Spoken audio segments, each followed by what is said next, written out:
அந்த சுபாவங்கள்லாம் எங்கேருந்து வருதுன்னா அந்தந்த பிறவிகள் 84 லட்சம் ஜீவராசிகளில் கோடிக்கணக்கான பிறவிகள் பிறந்திருக்கிறதுனால தான் இந்த வாசனைகள் மண்டி போயிடுது. அதனால தான் நான் வாழ்க்கையில் நான் எந்த சௌக்கியத்தையும் அனுபவிக்கலை. நீங்களாம் கல்யாணம் பண்ணிக்கிட்டீங்க, நீங்கள் குழந்தை குட்டி பார்த்து நீங்களாம் சந்தோஷமாக இருக்கீங்க. எனக்கு வயசாகுதானா இன்னும் கல்யாணம் ஆகலை, நான் எந்த சௌக்கியத்தை அனுபவிக்கலைன்னு சொன்னால் பொய் சொல்கிறான்னு அர்த்தம். இந்த ஜென்மத்தில் அனுபவிக்கலை, ஆனால் அவன் பல ஜென்மங்களில் கோடிக்கணக்கான ஜென்மங்களில் அனுபவிச்சதுனால தான் இந்த ஏக்கம் அவனுக்கு உண்டாகுது. அனுபவிக்கணுன்ற ஏக்கம் உண்டாகுது. அப்போது அனுபவிக்காது எதுவும் அனுபவத்தில் வராது, எல்லாமே வாசனையாக பதிஞ்சு போயிருக்கு. அதே சமயத்தில் இன்னாருக்கு இன்னார் என்று எழுதி வைத்தான் தேவன் என்று அதுவும் கரெக்டு தான்.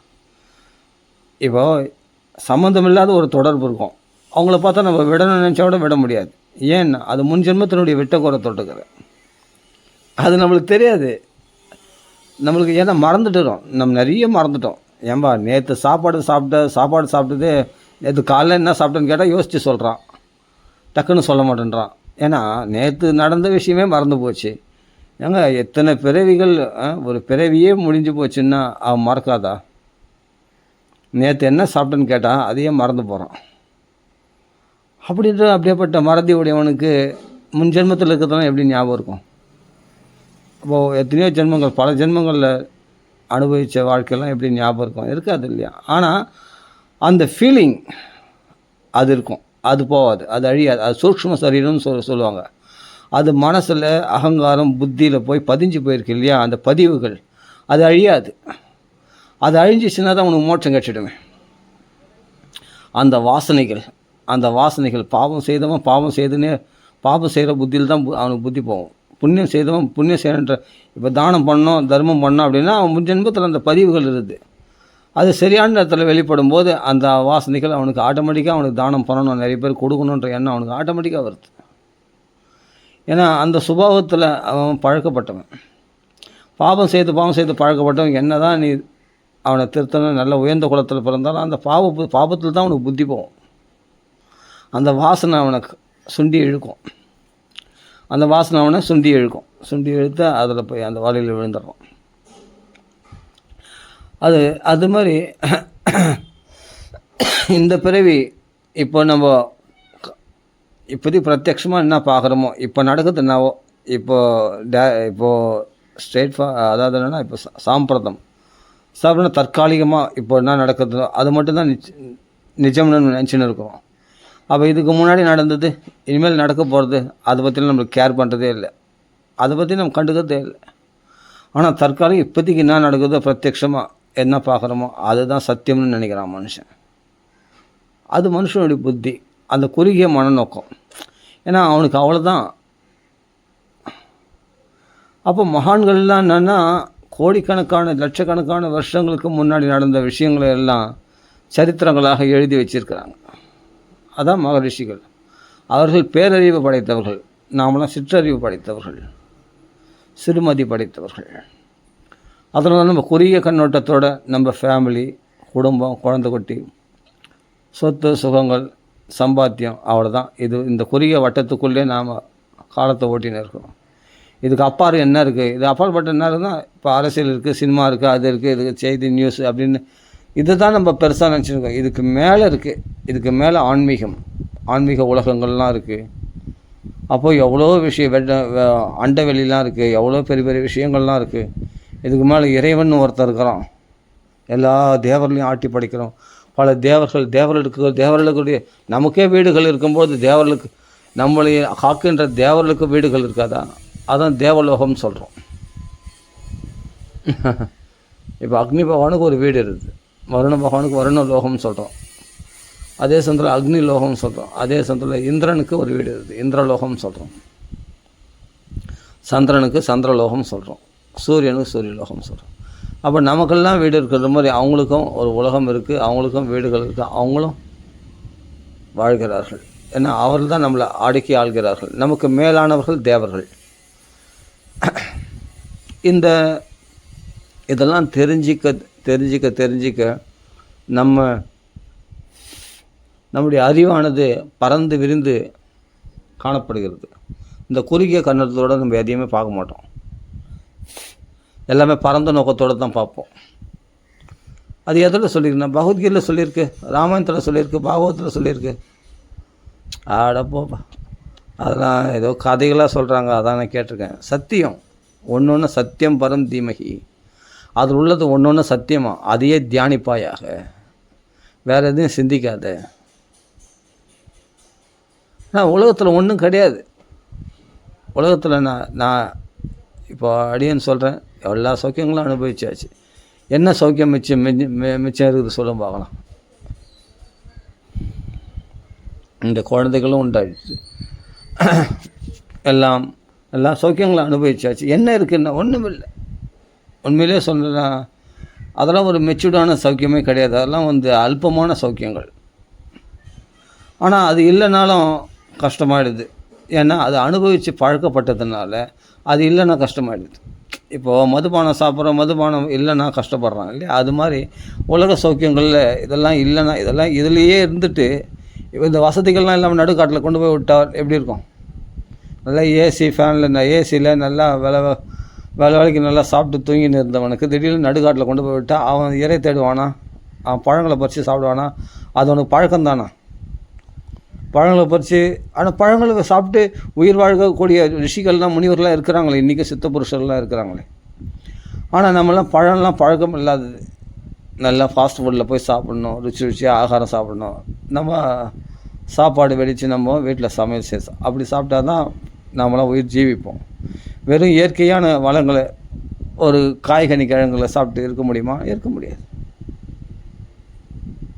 அப்போ நம்ம சூழ்நிலைகள், நம்ம வளர்ந்த விதம், நம்ம கண்டிஷன் லைஃப், அதெல்லாம் யோசித்து பார்த்தா மற்ற சூழ்நிலைகள் நம்மளுக்கு ஒத்து வரல. அப்போ இந்த குறுகிய வட்டத்திலே நம்ம வாழ்ந்து கொண்டு இருக்கிறோம். இவைகள்லாம் கடந்து வரணும். இந்த தேகமே நான் நினைக்கிறதுனால தான், இந்த தேக சௌக்கியங்களே பெருசாக மதிக்கிறதுனால தான் உலகத்தில் இப்போது ஃபாஸ்ட் ஃபுட்டில் போய் சாப்பிட்றான், ருச்சியாக ஆகாரம் சாப்பிட்றான். அவனுக்கு நல்லா போய் ஃபுல் கட்டு காட்டணும்னு நினைக்கிறான். ஃபாஸ்ட் ஃபுட்டில் கண்ட மாம்சங்களை சாப்பிட்றான், என்னமோ சாப்பிட்றான், ஃபாஸ்ட் ஃபுட்டில் போய் சாப்பிட்றான். அவனுக்கு அதுதான் டேஸ்ட்டு. வீட்டில் சாப்பிட்டா கூட அவனுக்கு பிடிக்காது. ஃபாஸ்ட் ஃபுட்டில் போய் ஃபாஸ்ட் ஃபுட்டில் வாங்கினு தான் சாப்பிடணும், ஆர்டர் பண்ணியாக சாப்பிட்ணும். வீட்டுக்கு இப்போ தான் ஃபோன் பண்ணால் உடனே வந்துடுது டெலிவரி. அப்போ டெலிவரி உடனே பைசா கொடுக்குறான், அதை போய் சாப்பிட்றான். அது என்ன கலந்தாங்களோ, எப்படி செய்தாங்களோ, சுத்தமாக செய்தாங்களா, அசுத்தமாக செய்தாங்களா, அதெல்லாம் ஒன்றுமே தெரியாது அவனுக்கு. ஆக மொத்தம் ருசியாக இருக்குது, நாக்குக்கு ருசியாக இருக்குது. மீன் கூட நாக்குக்கு ருசியாக சாப்பிட்டு என்ன ஆச்சு? மீன் அது இன்னொருத்தனுக்கு அறியாகி போச்சு.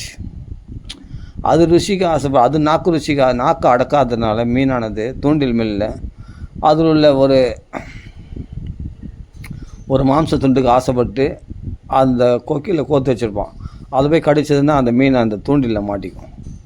தூண்டில் முள்ளில் மாட்டிக்கிட்டு அதுனா இன்னொருத்தனுக்கு இறையாயிடும். அது இன்னொருத்தன் ருசிக்கு ஆகாரம். அது மாதிரி நாக்கு ருசியை அடக்காதனுடைய நிலைமை அப்படி ஆகிடுமா? யமனுக்கு ஆகாரம் ஆகிடும். ஆமாம், ருச்சி தான்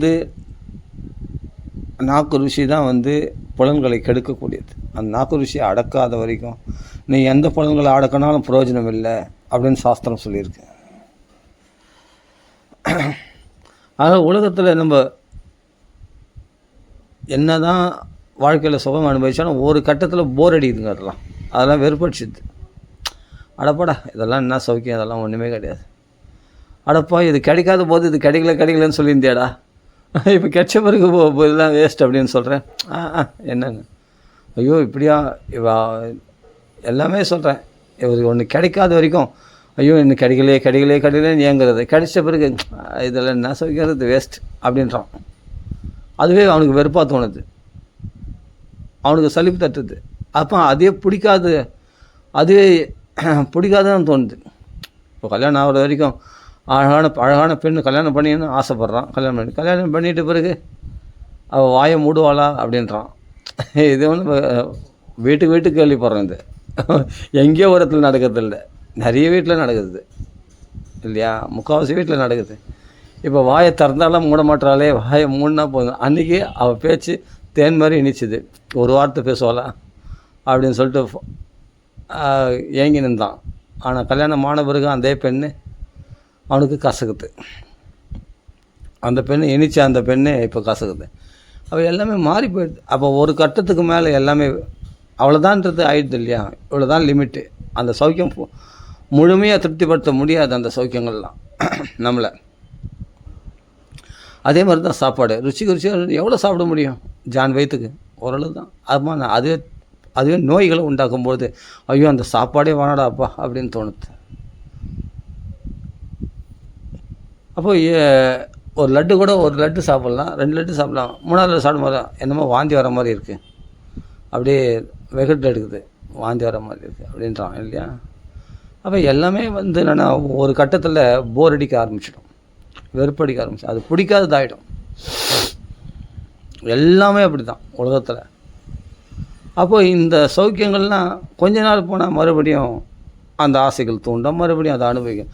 அதான் நிரந்தரமான சௌக்கியத்தை கொடுக்கலையே, அதுதான் உனக்கு போர் அடிக்குதுன்னு சொன்னியே, இப்போ எப்படி பிடிக்குது மறுபடியும் தெரில. மறுபடியும் ஆசையாக இருக்குது, அந்த சௌக்கியங்களை அனுபவிக்கணுன்ற ஆசையாக இருக்குது, மறுபடியும் ஃபாஸ்ட் ஃபுட்டு போய் சாப்பிடணுன்னு ஆசையாக இருக்குது.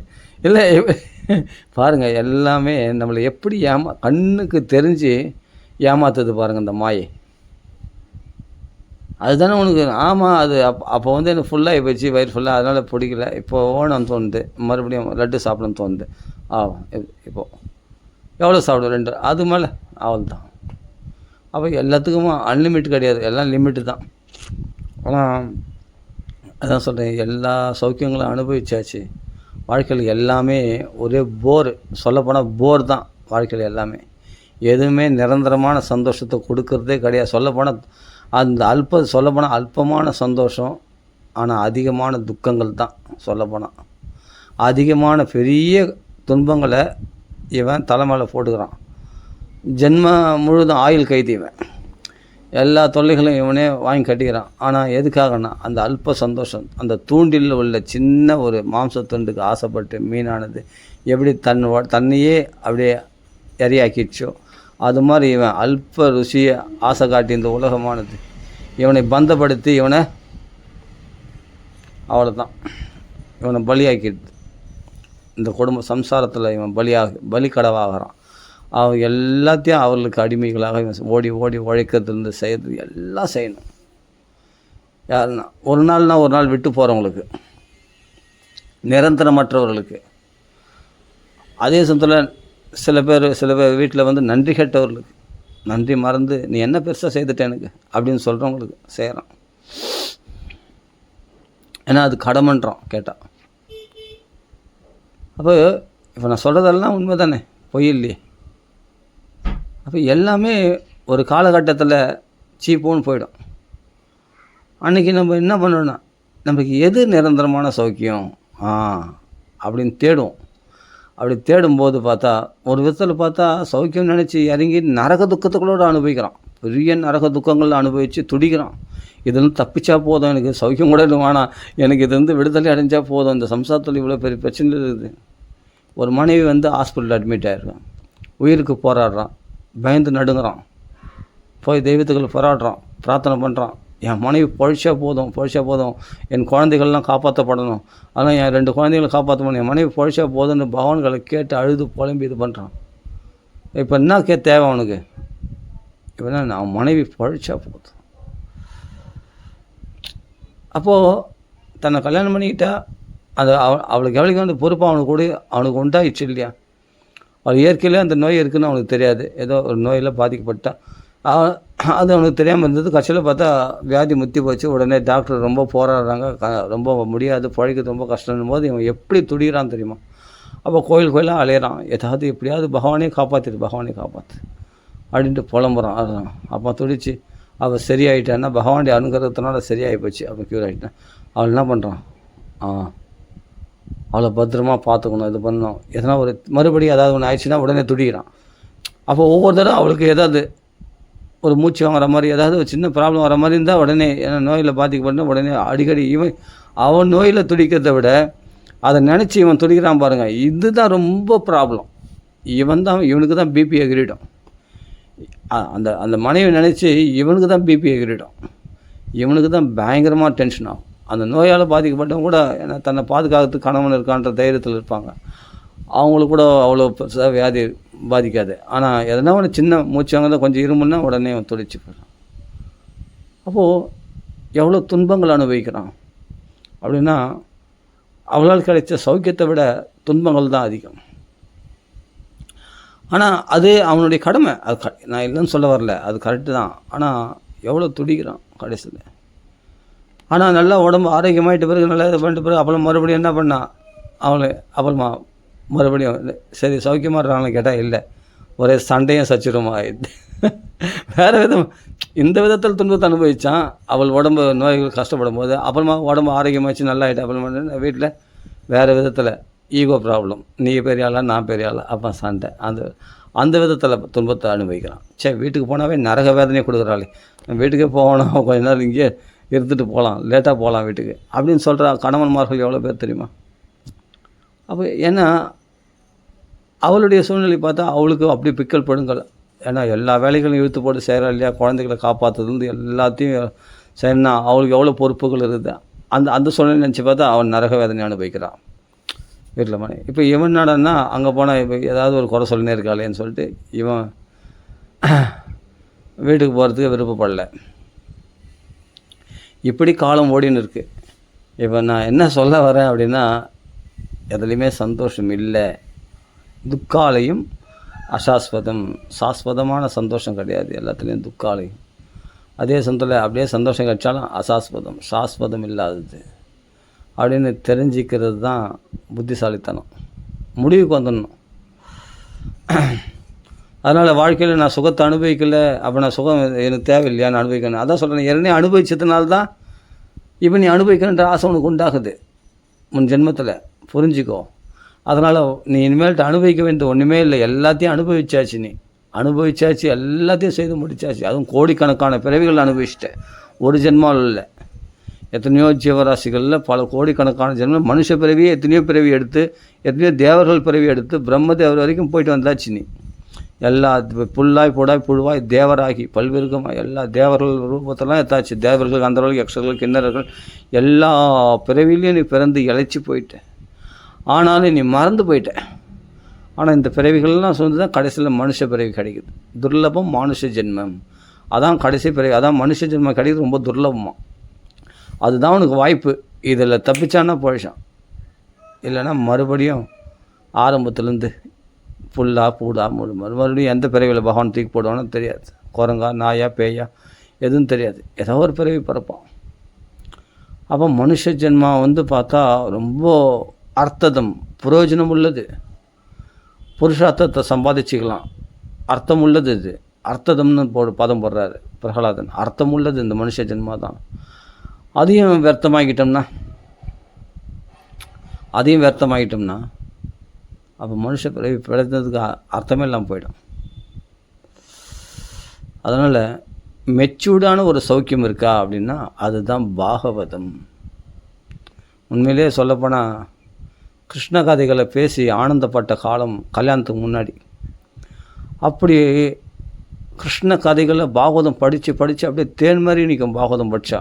அப்போ நாமசிங்கத்தெல்லாம் ரொம்ப பண்ண மாட்டேன், அடியன் ரொம்ப ராமசிங்கத்தெல்லாம் பண்ண மாட்டேன். ஃபுல்லாக பாகவதம் தான். பாகவதம் பற்றி பேசுவோம், பாகவத கதைகளை படிப்போம், பாகவத கதைகளை பேசுவோம். அதில் அவ்வளோ சௌக்கியமாக இருக்கும், சந்தோஷமாக இருக்கும். திருப்பி அந்த பாகவத நினைவாகவே இருக்கும். ராமாயணம் படித்தா ராமாயணம் நினைவாகவே இருக்கும், ராமனுடைய கதைகளே மனசில் ஓடின்னு இருக்கும்.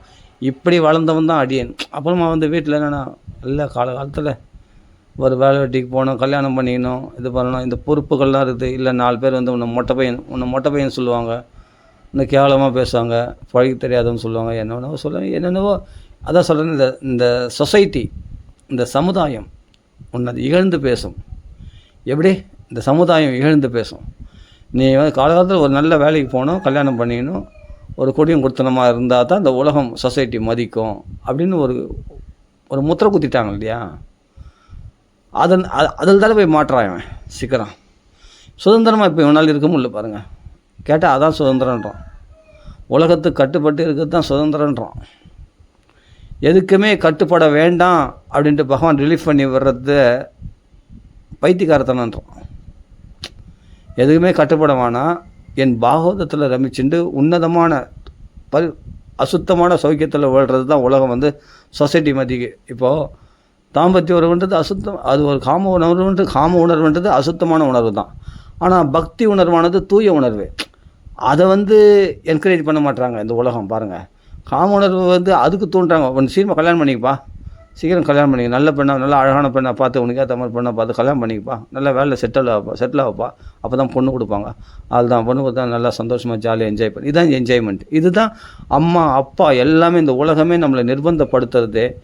இந்த குழியில் கொண்டு போய், இந்த பள்ளத்தில் போய், நான் சொல்ல தப்பாக நினைக்காதீங்க, உண்மையை சொல்கிறேன், அது குழி தான். படுகோயிலில் கொண்டு போய் தள்ளுறதுக்கு தான் நம்ம அப்பா அம்மாவும் நம்ம இந்த சொசைட்டியும் எல்லாமே பாடுபடுது.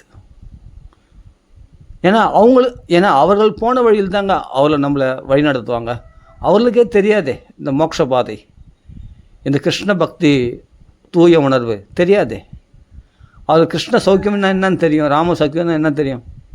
அப்போ நம்ம அடியன் இப்போ அப்படி தான் இருந்தேன். ராம சௌக்கியத்தில், கிருஷ்ண சௌக்கியத்தில் பாகவதம் படித்தேன், ஆனந்தமாக இருந்தேன், சந்தோஷமாக இருந்தேன், சுதந்திரமாக இருந்தேன்.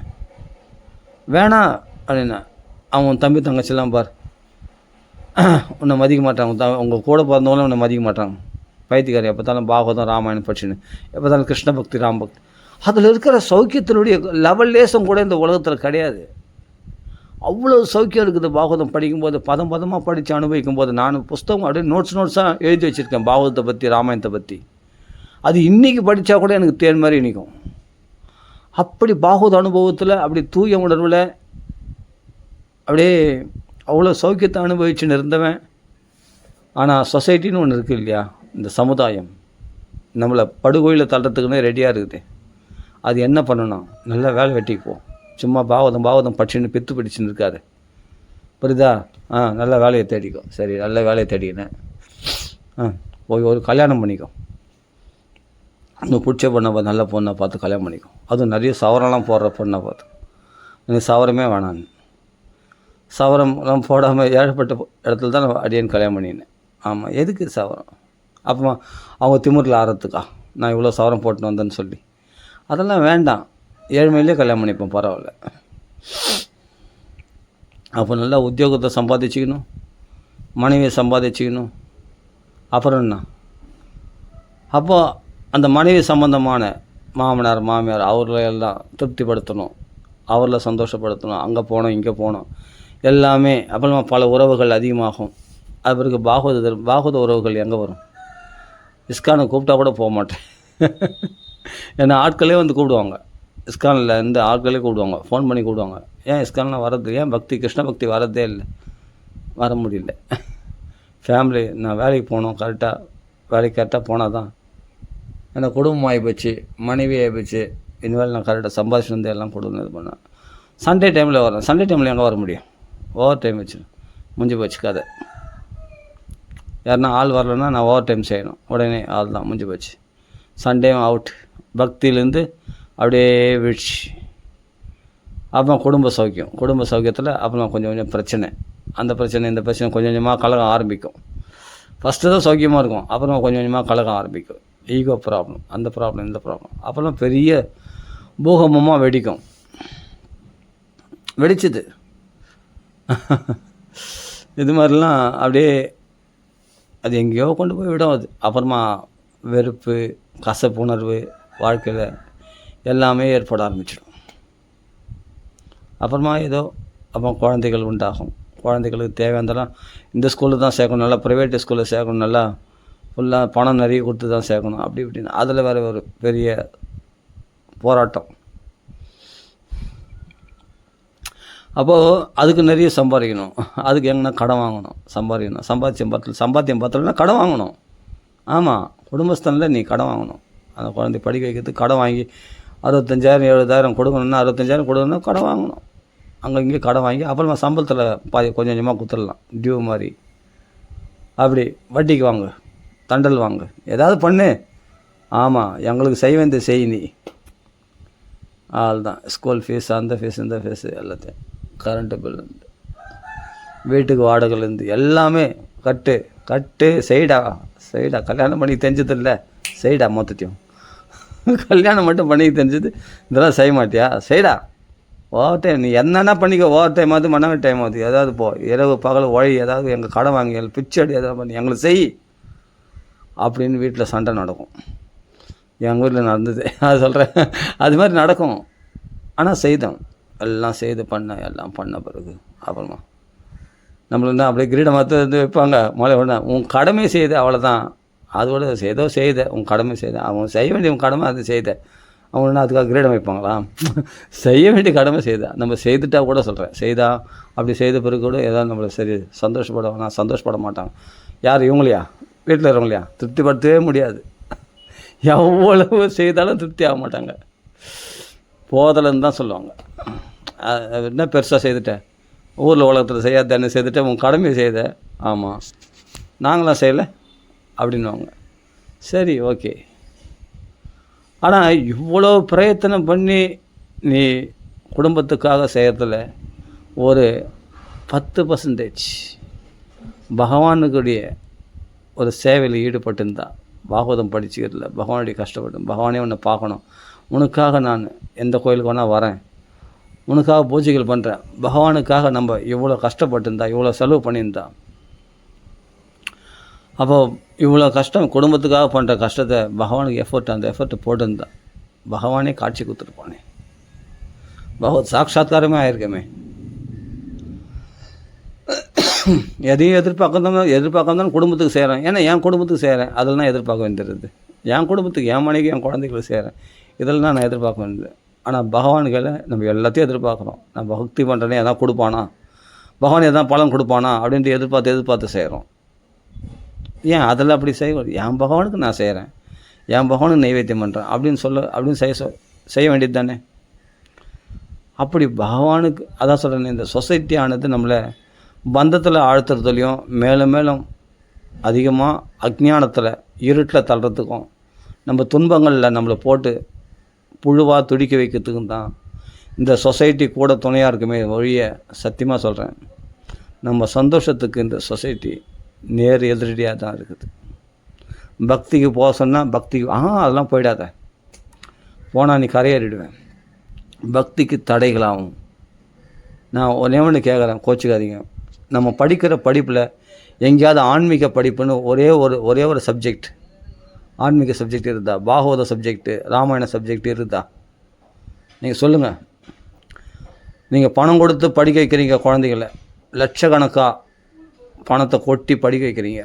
அந்த குழந்தைக்கு படிக்க வைக்கிற நாலேஜில் ஆன்மீக அறிவை வளர்க்கக்கூடிய, உண்மையான ஜென்மாவை கரையேற்றக்கூடிய ஒரு பாகவதமோ இல்லை ராமாயணமோ ஒரு மகாபாரதமோ அந்த சரித்திரங்களை ஒரு சப்ஜெக்டாக, அதுவே முக்கியமாக, அதுதான் சொல்லிக் கொடுக்க வேண்டிய படிப்பே. அது ஒரே ஒரு சப்ஜெக்டாக அது இருக்குதா? இருந்தால் சொல்லுங்கள் பார்ப்போம். இல்லை நாம சங்கீர்த்தனம் வசதி அப்படின்னு இருக்குதா? எல்லாமே வயிற்று பாட்டுக்கு பணத்தை சம்பாதிக்கிறதுக்கான வழிகளை தான் நம்ம சொல்லிக் கொடுக்குறாங்க. அவள் கல்வியும் பார்த்தா இந்திரியங்களை புலங்களை திருப்திப்படுத்தக்கூடிய கல்விக்கு தான் எல்லாமே, ஆன்மீக படிப்பு கிடையாது. அப்போ சொசைட்டி எப்படி இருக்குது? சமுதாயம்னா என்ன? அவங்கள பெரிய ஆளாக தூக்கி வச்சு பேசணும், இவங்கள பெரிய ஆளாக தூக்கி வச்சு பேசணும், புரியுதுங்களா?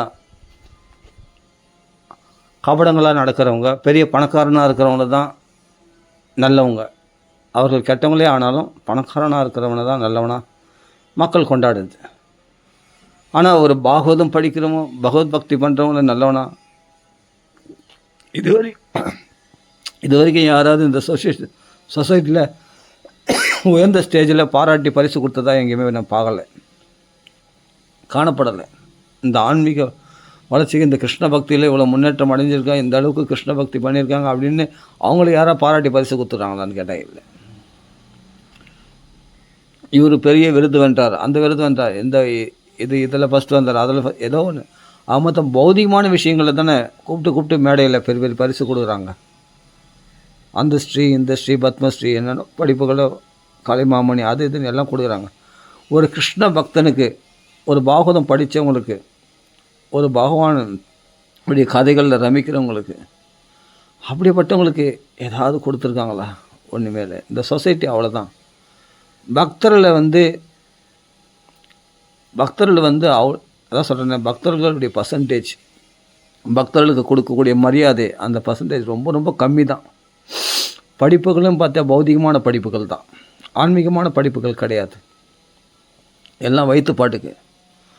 நீ பிஎஸ்சி, பிகாம், எம்காம் எல்லாம் கெமிஸ்ட்ரி அது இதுன்னு எல்லாம் பிளட் லாஸுக்கு எல்லாமே பரமலௌகிகம், மேலும் மேலும் அஜ்ஞானத்தில் உழலக்கூடியது.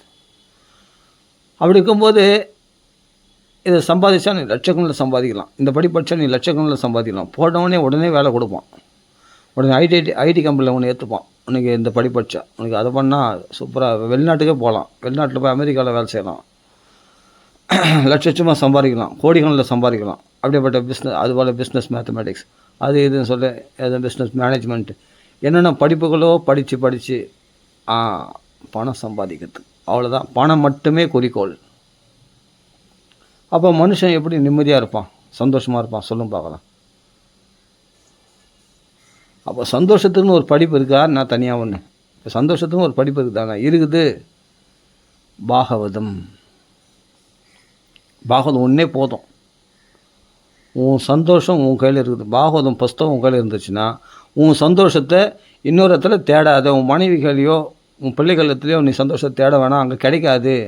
நீ தான் அவங்களுக்கு சந்தோஷம் கொடுத்து அவங்க எதிர்பார்ப்பாங்களே தவிர அவங்களால சந்தோஷம் கிடைக்கும் நீ எதிர்பார்த்துன்னு இப்படி ஒருத்தர் எதிர்பார்த்துன்னு காலம் தான் வீணாகுமே தவிர யார் இடத்துலையும் உன்னாலேயும் அவங்களுக்கு சந்தோஷம் கிடைக்காது, அவங்களாலும் சந்தோஷம் பூர்ணமாக கிடைக்காது. எது கட்ச மாதிரி ஒரு நாள் புகழ்வாங்க, ஒரு நாள் இகழ்வாங்க. அதனால் அங்கே கிடைக்காது, அங்கே தேடாத. நீ பாகவத புஸ்தகத்தை வச்சுருக்கல, அதில் இருக்குது சௌக்கியம். 10 பைசா செலவு இல்லை. இதில் பகவானத்தில் பக்தி பண்ணுறதுக்கு 10 பைசா செலவு கிடையாது. புஸ்தகம் இருக்குதான், எப்போ படித்தாலும் ஆனந்தமாக இருக்கும். அப்படி தானே இருந்தேன். இந்த சொசைட்டிக்கு பயந்து, இந்த ஊர் உலகம் என்ன பேசணும் பயந்து அப்பா அம்மாலாம் அப்படி ஒன்று அப்படியே இந்த ஜனங்கள் நினைப்பாங்கடா, இப்படி நினைப்பாங்கடா, அது இதுன்னு சொல்லி ஏதோ மனசை குழப்பி பிரெயின் வாஷ் பண்ணி கல்யாணம் பண்ணி வச்சு ஏதோ வேலைக்கு போய் ஏதோ தெரியாத வேலைலாம் ஏதோ ஒரு வேலை செய்யணும், குடும்பம் நடத்தணுமே அதுக்காக ஒரு வேலை செய்யணும்னு ஏதோ ஒரு தெரியாத வேலைலாம் செய்து படிப்புக்கு தகுந்த வேலை இல்லை, அது மாதிரி வேலைகள்லாம் செய்தேன். எதுக்கான? குடும்பம் நடத்தணுமே, நம்ம குடும்ப பொறுப்பாயிடுச்சு, ஒரு குழந்தையாகி போச்சு அப்படின்னு அதுக்கு பின்னாடி ஓடி கடைசியில் என்னாச்சு? எதுலேயுமே சாட்டிஸ்ஃபேக்ஷன் இல்லை. எவ்வளோ சம்பளம் கொடுத்தாலும் பத்தலை, குடும்பம் நடத்துறதுக்கு போதலை. எவ்வளோ இதோட சம்பளம் உயர்வாக ஒரு நேரத்தில் கொடுக்குறான்னு அங்கே போனால் அந்த சம்பளம் பத்தலை குடும்பம் நடத்துறதுக்கு. எவ்வளோ சம்பளம் கொடுத்தா பத்தலையே. எங்கள் வீட்டில் பத்தலைன்னு தான் சொன்னாங்க. எங்கள் வீட்டில் எனக்கு தான் தெரியும், குடும்பம் நடத்துகிறவங்க அவங்க எங்கள் வீட்டில் அவங்க பத்தலைன்னு தான் சொல்கிறாங்க. எவ்வளோ சம்பாதிச்சாலும் பத்தலைன்னு தான் சொன்னாங்க. ஆமாம், அப்போ நான் சம்பாதிக்கிறது பத்தலை. எவ்வளோ 20,000 30,000 எவ்வளோ சம்பாதிச்சாலும் பத்தலையே. இது செலவாச்சு, அது செலவாச்சு, அந்த செலவு வந்தது, இந்த செலவு வந்தது, முடிஞ்சு போச்சு. அவ்வளோதான். 20ஆம் தேதிக்குள்ளே காலி பணம்.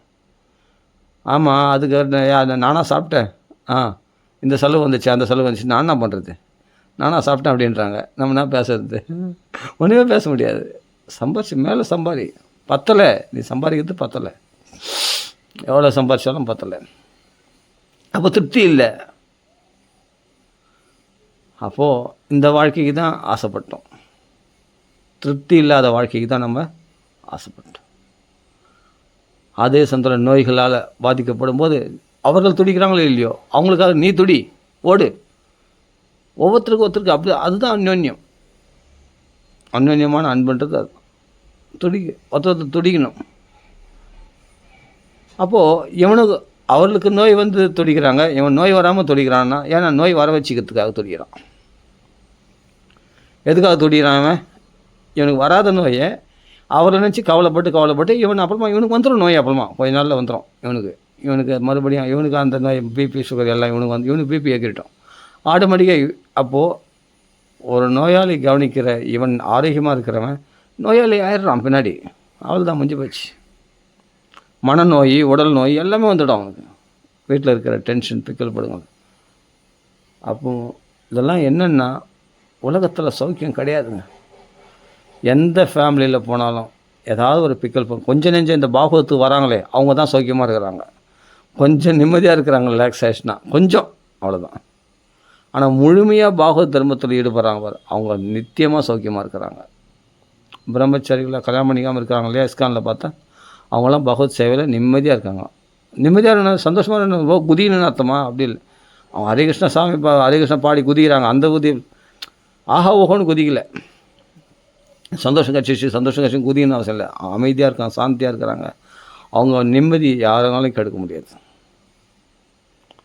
அப்போது அடியன் கூட ஆரம்பத்தில் அப்படி தான் இருந்தேன். ஃபுல்லாக சந்தோஷம். இந்த சொசைட்டிக்கு பயந்து தான் குடும்பம், குழந்தை, குட்டி எல்லாமே வேலைக்கு போகிறது, எல்லாம் பண்ணுறது, சம்பாதிக்கணும், அப்படி ஒரு முத்திரை குத்தியாச்சு. பாகவதம்னு இருந்துட்டால் அவங்கள பைத்தியக்காரன் ஆக்கிடும் உலகம். எப்போ தாலும் பாகவதன்றான்டா அவன், எப்போ தாலும் கிருஷ்ணராமா கோவிந்தான்னு சொல்லியிருந்தா பொழைக்க தெரியாது. அவன் வெத்து பையன், அவன் மொட்டை பையன், அவன் கல்யாணமும் ஆகாது, ஒன்றும் ஆகாது, அவன் தத்திரம் பிடிச்சவன், இப்படி தான் சொன்னாங்க. கொஞ்சம் லேட்டாக தான் கல்யாணம் பண்ணிக்கிட்டேன் சொல்கிறேன். ஆரம்பத்தில் லேட்டாக தான் கல்யாணம் பண்ணிக்கிட்டேன். லேட்டாக கல்யாணம் பண்ணிக்கும்போது அதான் சொல்கிறேன், கல்யாணம் கொஞ்ச நாள் ஆகாத போது ஜனங்க அப்படி தான் சொல்கிறாங்க, அவனை தத்திரம் பிடிச்சேன், அவனை எப்போத்தாலும் கிருஷ்ணராமா கோவிந்தான், எப்போத்தாலும் பாகவதம் படிச்சுக்கணும். நல்லா ஒரு கல்யாணம் ஒரு நல்ல வேலை வெட்டிக்கு போய் நல்லா சம்பாதிச்சுன்னு ஒரு கல்யாணம் பண்ணிட்டு குழந்தை குட்டி பார்த்து சந்தோஷமாக இருக்க விட்டு சமமாக எப்போத்தாலும் கிருஷ்ணராமா கோவிந்தான் நேற்றில் பட்டையாக நாமம் போட்டுக்கிறேன். ஊராக தெரிஞ்சுன்னு இருக்கிறான் பாகவதம்னு அப்படின்னு சொன்ன உலகம்தான் இது. என்னை பைத்தியக்காரன்னு பட்டம் கட்டின உலகம்தான் இது. உண்மையை சொல்கிறேன், இதெல்லாம் நான் பொய் இல்லையே. உண்மையை ஒத்துக்கிறதுக்கு நான் ஏன் தயங்கண்ணா. அப்புறம் தான் எங்கள் அப்பா அம்மாலாம் புத்திமதி சொல்லி ஒரு ஸ்டேட்டஸில் நிற்கணும், ஒரு குடும்பஸ்தனாக ஆகணும் அப்படின்னு பலவந்தப்படுத்தி எல்லாம் பண்ணி தான் அப்புறமா சரி ஓகே ஒரு நல்ல வேலையை தேடிக்கிட்டு கல்யாணங்கள் எல்லாம் குழந்தை அப்புறமா அப்படியே குடும்ப பந்தத்தில் சிக்கினேன். நிறைய பேர் இப்படி தான், நான் மட்டும் இல்லை, எக்கச்சக்க பேர் நான் கண்ணு கதிர பார்த்துருக்கேன். நிறைய பேர் அப்படி தான் ஒரு கட்டு போட்டுரும். அது ஆண் பெண் எல்லாருக்கும். கிருஷ்ண பக்தியிலேயே போனேன்னா விடாது இந்த உலகம் இந்த விடாது, உலகம் விடாது. ஏச்சு பேச்சுக்கெல்லாம் நிறைய ஆளாகணும், பைத்தியக்கார பட்டம் கட்டும். மெயினாக உன்னை நிந்திச்சுக்கணும், உன்னை பார்த்து இலகாரமாக சிரிக்கும் இந்த உலகம். ஆனால் அதெல்லாம் எனக்கு முக்கியம் இல்லை. நான் கிருஷ்ண பக்தி தான் முக்கியம்னு திருடமாக இருந்திருக்கலாம். ஆனால் அப்பா அம்மாவை பேச்சு பெற முடியாது. நான் தாய் தந்தை முக்கியமாச்சு. அப்போ கூப்பிட்டு நம்மளை அட்வைஸ் பண்ணும்போது என்ன பண்ணும்போது சரி ஓகே அவ்வளோதான். ஆனால் அப்படி செய்திருக்கக்கூடாதோ அப்படின்னு இப்போ தோணுது.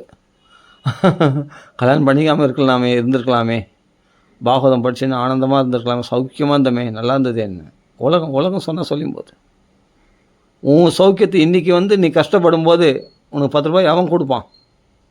இந்த சொசைட்டி கொடுக்குமா? இந்த சொசைட்டி ஹெல்ப் பண்ணுமா? அன்றைக்கி உன்னை பேச்சு பேசினவங்க இன்றைக்கி பஞ்சாக பறந்துட்டாங்க, ஆளே காணும். இப்போது அவங்களாம் செத்துட்டாங்க. நிறைய பேர் பெரியவங்களாம் என்னை பேச்சு பேசினவங்களாம் இன்றைக்கி ஆளே காணும். அவங்களாம் காணாமல் போயிட்டாங்க. நிறைய பேர் செத்துட்டாங்க வயசில் என்னை பேச்சு பேசினவங்க. ஏன்னா அவங்கள வயசாகி போயிட்டாங்க. அவங்களாம் இப்போ ஆபத்து வருவாங்களா? தன்னைத்தானே காப்பாற்றிக்க முடியாதவங்க அவங்கள மரணம் பண்ணிட்டாங்க. தன்னைத்தானே காப்பாற்ற முடியும். அவங்க பேச்சு பேசினாங்க. இப்போ உன்னை காப்பாற்றுறதுக்கு அவங்க வருவாங்களா? நல்லா இதெல்லாம் இப்படி இருக்கணும் அப்படி இருக்கணும். நான் நல்லது தான்ப்பா சொல்கிறேன் உனக்கு. ஆமாம், குடும்பம் அப்போ தான் சொசைட்டி ஒன்று மதிக்கும். நீ நல்லா கல்யாணம் பண்ணிக்கணும், சந்தோஷமாக இருக்கணும், நல்லா நிறைய சம்பாதிக்கணும், அப்படி இப்படின்னு இருந்தால் தான் உன் வாழ்க்கை நல்லாயிருக்கும் அப்படின்னு சொன்னவங்க இன்றைக்கி போயிட்டாங்களே, மரணம் அடைஞ்சிட்டாங்களே. இன்றைக்கி அவங்க எனக்கு உதவி பண்ணுவாங்களா? வரமாட்டாங்க, யாருமே வரமாட்டாங்க. அப்படியே உயிரோடு இருந்தால் கூட வருவாங்களா? உயிரோடு சொன்னவங்களும் அதுமாதிரி சொன்னவங்க உயிரோடவும் சில பேர் இருக்காங்க. அவங்களாம் ஹெல்ப் பண்ணுவாங்களா? பாப்பா அவனுக்கு 1008 வேலை இருக்குது. நான் எங்களை பார்ப்பேன்னா நான் உன்னை பார்ப்பேனா? நீ தான் பார்த்துக்கணும் உன் குடும்பத்தை, நீ தான் எல்லா பஞ்சாயத்தையும் நீ தான் பார்த்துக்கணும். நாங்களாம் எதுக்கும் வரமாட்டோம் அப்படின்னு கை விட்டு போயிடுவாங்க. துண்டை கட் பண்ணிட்டு போயினே இருப்பாங்க. நீ தான் எல்லா பாரத்தையும் சுமக்கணும். அதை அப்படியே நொடி இருந்தோம். நம்ம குடும்பத்தில் நம்ம பசங்களுக்கு ஒரு ஜுரம் வந்தால் கூட நீ தான் துடிக்கணும். ஒரு மனைவிக்கு ஒரு தலைவலி வந்தால் கூட நீ தான் துடிக்கணும். எல்லா கஷ்டத்தையும் உன் மேலே தான் வரும். நீ தான் எல்லாத்தையும் சுமக்கணும். அதுக்கு சரி கொஞ்சம் கூட யாராவது உன் சுமையை சுமப்பாங்க, யாரும் வரமாட்டாங்க. எல்லாம் தூரந்து சொல்லுவாங்க, தூரந்து பார்ப்பாங்க, தூரந்தே டாட்டா காமிச்சிட்டு போயினே இருப்பாங்க. யாரும் கிட்ட வர மாட்டாங்க. கிட்ட ஒரு 10 ரூபா கூட ஹெல்ப் பண்ண மாட்டாங்க. ஆமாம், அப்படியே பார்த்துட்டு போயினே இருப்பாங்க. அதுதான் ஏன்ப்பா நீங்கள் தானேப்பா இப்படிலாம் சொன்னீங்க, அப்படி இருக்கணும் இப்படி இருக்கணும் நீங்கள் தான் சொன்னீங்க. ஆமாம், அப்படி இருந்துட்டு போ, அதுதான். இது போல் கஷ்டம் வந்துச்சு, ஹெல்ப் பண்ணு. அதெல்லாம் நாங்கள் ஹெல்ப் பண்ண முடியாது. அப்போ சொன்னவங்க எல்லாம் சுயநலவாதிகள் தான். எனக்கு சொன்னவங்க எல்லாம் சுயநலவாதிகள் தான். அவங்கவுங்க குடும்பம், அவங்கவுங்க வாழ்க்கை, அவ்வளோதான். அதோட பார்த்துப்பாங்களே தவிர அதெல்லாம் ஹெல்ப்லாம் பண்ண மாட்டோம். நீ தான் உன் குடும்பத்தை நீ தான் பார்த்துக்கணும். நீ தான் கஷ்டம் நஷ்டம் எல்லாத்தையும் நீ தான் பார்த்துக்கணும். புரியுதா? லாபம் வந்தால் எங்களுக்கு கொடுக்குற, உன் குடும்பம் தானே அனுபவிக்கிற, அப்போ நஷ்டம் வந்தாலும் நீ தான் பார்த்துக்கணும் அப்படின்றாங்க. கரெக்ட் தானே அவன் சொல்கிறது? அப்போது ஆரம்பத்தில் அனுபவப்படாதவன் கஷ்டப்படுவான். ஐயோ இது எப்படின்னு பல விதத்தில் பயப்படுவான். இவங்க என்ன நினைப்பாங்களோ, இப்போ மாமியார் வீட்டில் என்ன நினைப்பாங்களோ, அப்படி நினைப்பாங்களோ இப்படி நினைப்பாங்களோ பார்த்து பார்த்து செய்வான். மாமியார் வீட்டு பயமே அவனுக்கு ரொம்ப கஷ்டப்படுத்துடும் அவனுக்கு. அதே மாதிரி அப்பா அம்மா கூட பற்றி கூட அவ்வளோ பயப்பட மாட்டான். ஆனால் மாமியார் வீட்டுக்கு ரொம்ப பயப்படுவான். கல்யாணம் ஆனவங்க சொல்கிறேன், புதுசாக கல்யாணம் ஆனவங்க சொல்கிறேன். கண்டிப்பாக அது பயங்கரமாக இருக்கும். அப்போ மனைவிகளையும் அன்பாக இருக்கணும், எல்லாரையும் அட்ஜஸ்ட் பண்ணி போகணும். அம்மாவையும் அட்ஜஸ்ட் பண்ணி போகணும், மனைவியும் அட்ஜஸ்ட் பண்ணி போகணும். அம்மாவை வெறுத்துட்டாலும் உலகம் நிந்திக்கும். பொண்டாட்டி பக்கம் சாஞ்சிட்டு பற்றியா அம்மாவை கண்டுக்க மாட்டேன்றான் பார், அப்பா அம்மாவை கண்டுக்க மாட்டேன்றான் பார், அப்படியும் பேசும்.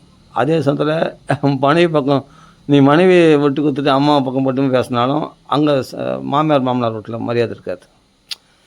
அதையும் பார்க்கணும். அப்போ பல விஷயங்கள் அதான் சொல்கிறேன், சிக்கல்னா சிக்கல், லட்சக்கணக்கான சிக்கலில் போய் மாட்டின்னு அவஸ்தைப்படுவான். அப்போது எதுக்கு சொல்ல வரேன்னா, இதெல்லாம் இல்லாமல் இருக்கும்பொழுது, பாகவதம் படிச்சுன்னு ஆனந்தமாக இருக்கும்பொழுது யாரும் நம்மளை கேள்வி கேட்க போகிறது. நானே ராஜா நானே மந்திரி, நானே ராஜா நானே மந்திரி.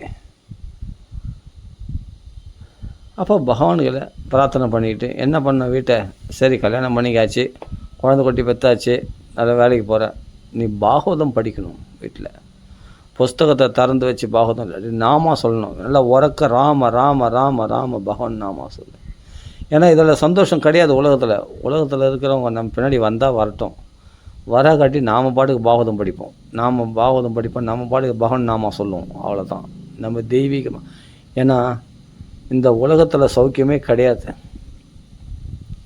இந்த பாகவதம் படித்தா தேன் மாதிரி இனிக்குது, அருமையாக இருக்குது. பதமாக பிரகலாத் சரித்திரம் என்ன, வாமனக சரித்திரம் என்ன, பரிசுத்தனுடைய சரித்திரம், அப்படிப்பட்ட பிருது சக்கரவர்த்தியுடைய சரித்திரம், கபில வாசுதேவருடைய உபதேசங்கள் அருமையாக இருக்கும். எல்லாமே படிக்க குந்தி ஸ்துதி, பீஷ்ம ஸ்துதி, அந்த பீஷ்மருடைய பெருமைகள், குந்தியம்மா அந்த அம்மா அனுபவித்த பாண்டவருடைய கஷ்டம், அர்ஜுனுடைய புலம்பல், அந்த மகாபாரதமே சுருக்கமாக சொல்லிடுவார்.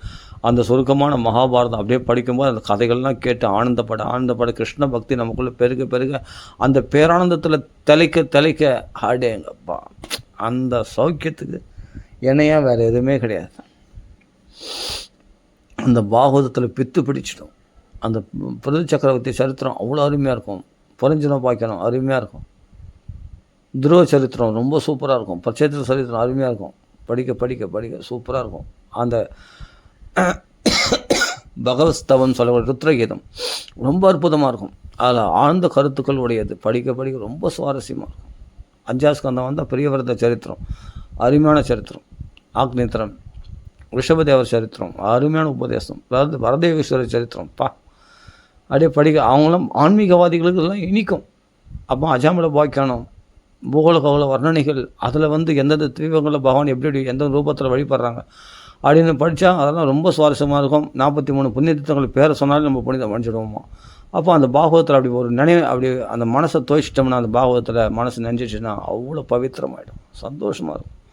இல்லைன்னா இந்த உலக கவலைகளில், இந்த உலக அழுக்குகள்லேருந்து, இந்த உலக குப்பைகள் மனசில் ஏறி போய்க்குது, இவைகள்லாம் சுத்தமாகறதுக்கு இந்த பாகவதத்தை தவிர, அதான் சொல்கிறேன், மனசுத்தின வித்தியதே, இதை தவிர மனசை பரிசுத்தப்படுத்தக்கூடியது வேறு எதுவுமே இல்லை. இந்த பாகவதம் விஷயங்கள் மனசில் புகுந்துச்சுன்னா அதை தவிர வேறு எதுவும் வேண்டான்னு தோணும். அஜாபன வாக்கியானம், விருத்ராசுர வாக்கியானம், அந்த விருத்ராசுரனுடைய ஸ்துதிகள் அருமையான 4 ஸ்லோகங்கள்.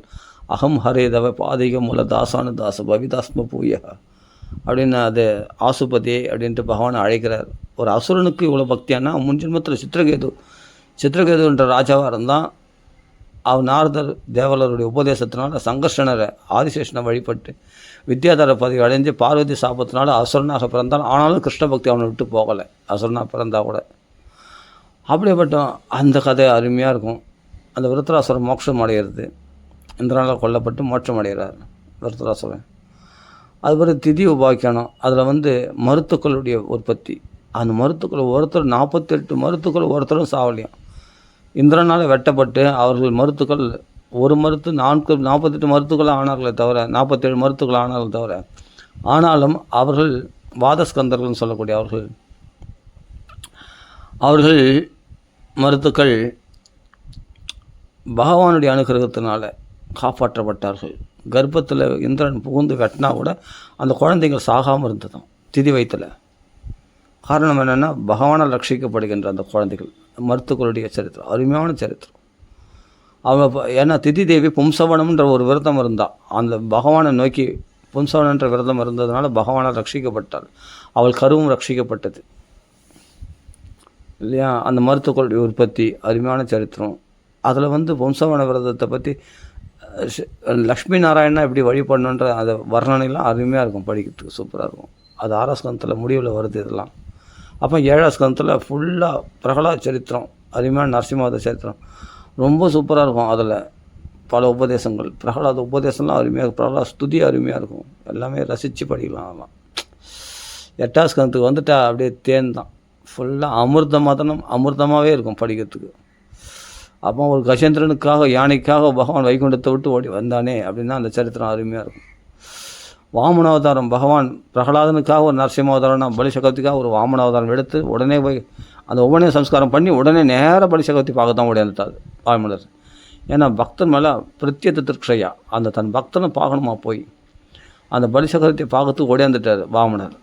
அப்போது ஓங்கி உலக கலந்தா 3 அடி மண்ணை யாசித்து 2 அடியால் 3 லோகத்தையும் அளந்து 3ஆவது அடியாக தன்னுடைய பக்தனையை தன் திருவடியில் சேர்த்து கொண்டு பலி சக்கரத்தை தன் திருவடியை தலையில் சாட்டி தலையில் சூட்டி திருவடிகளை தன் திருவடியில் சேர்த்து கொண்டார் பலி சக்கரவர்த்தியை.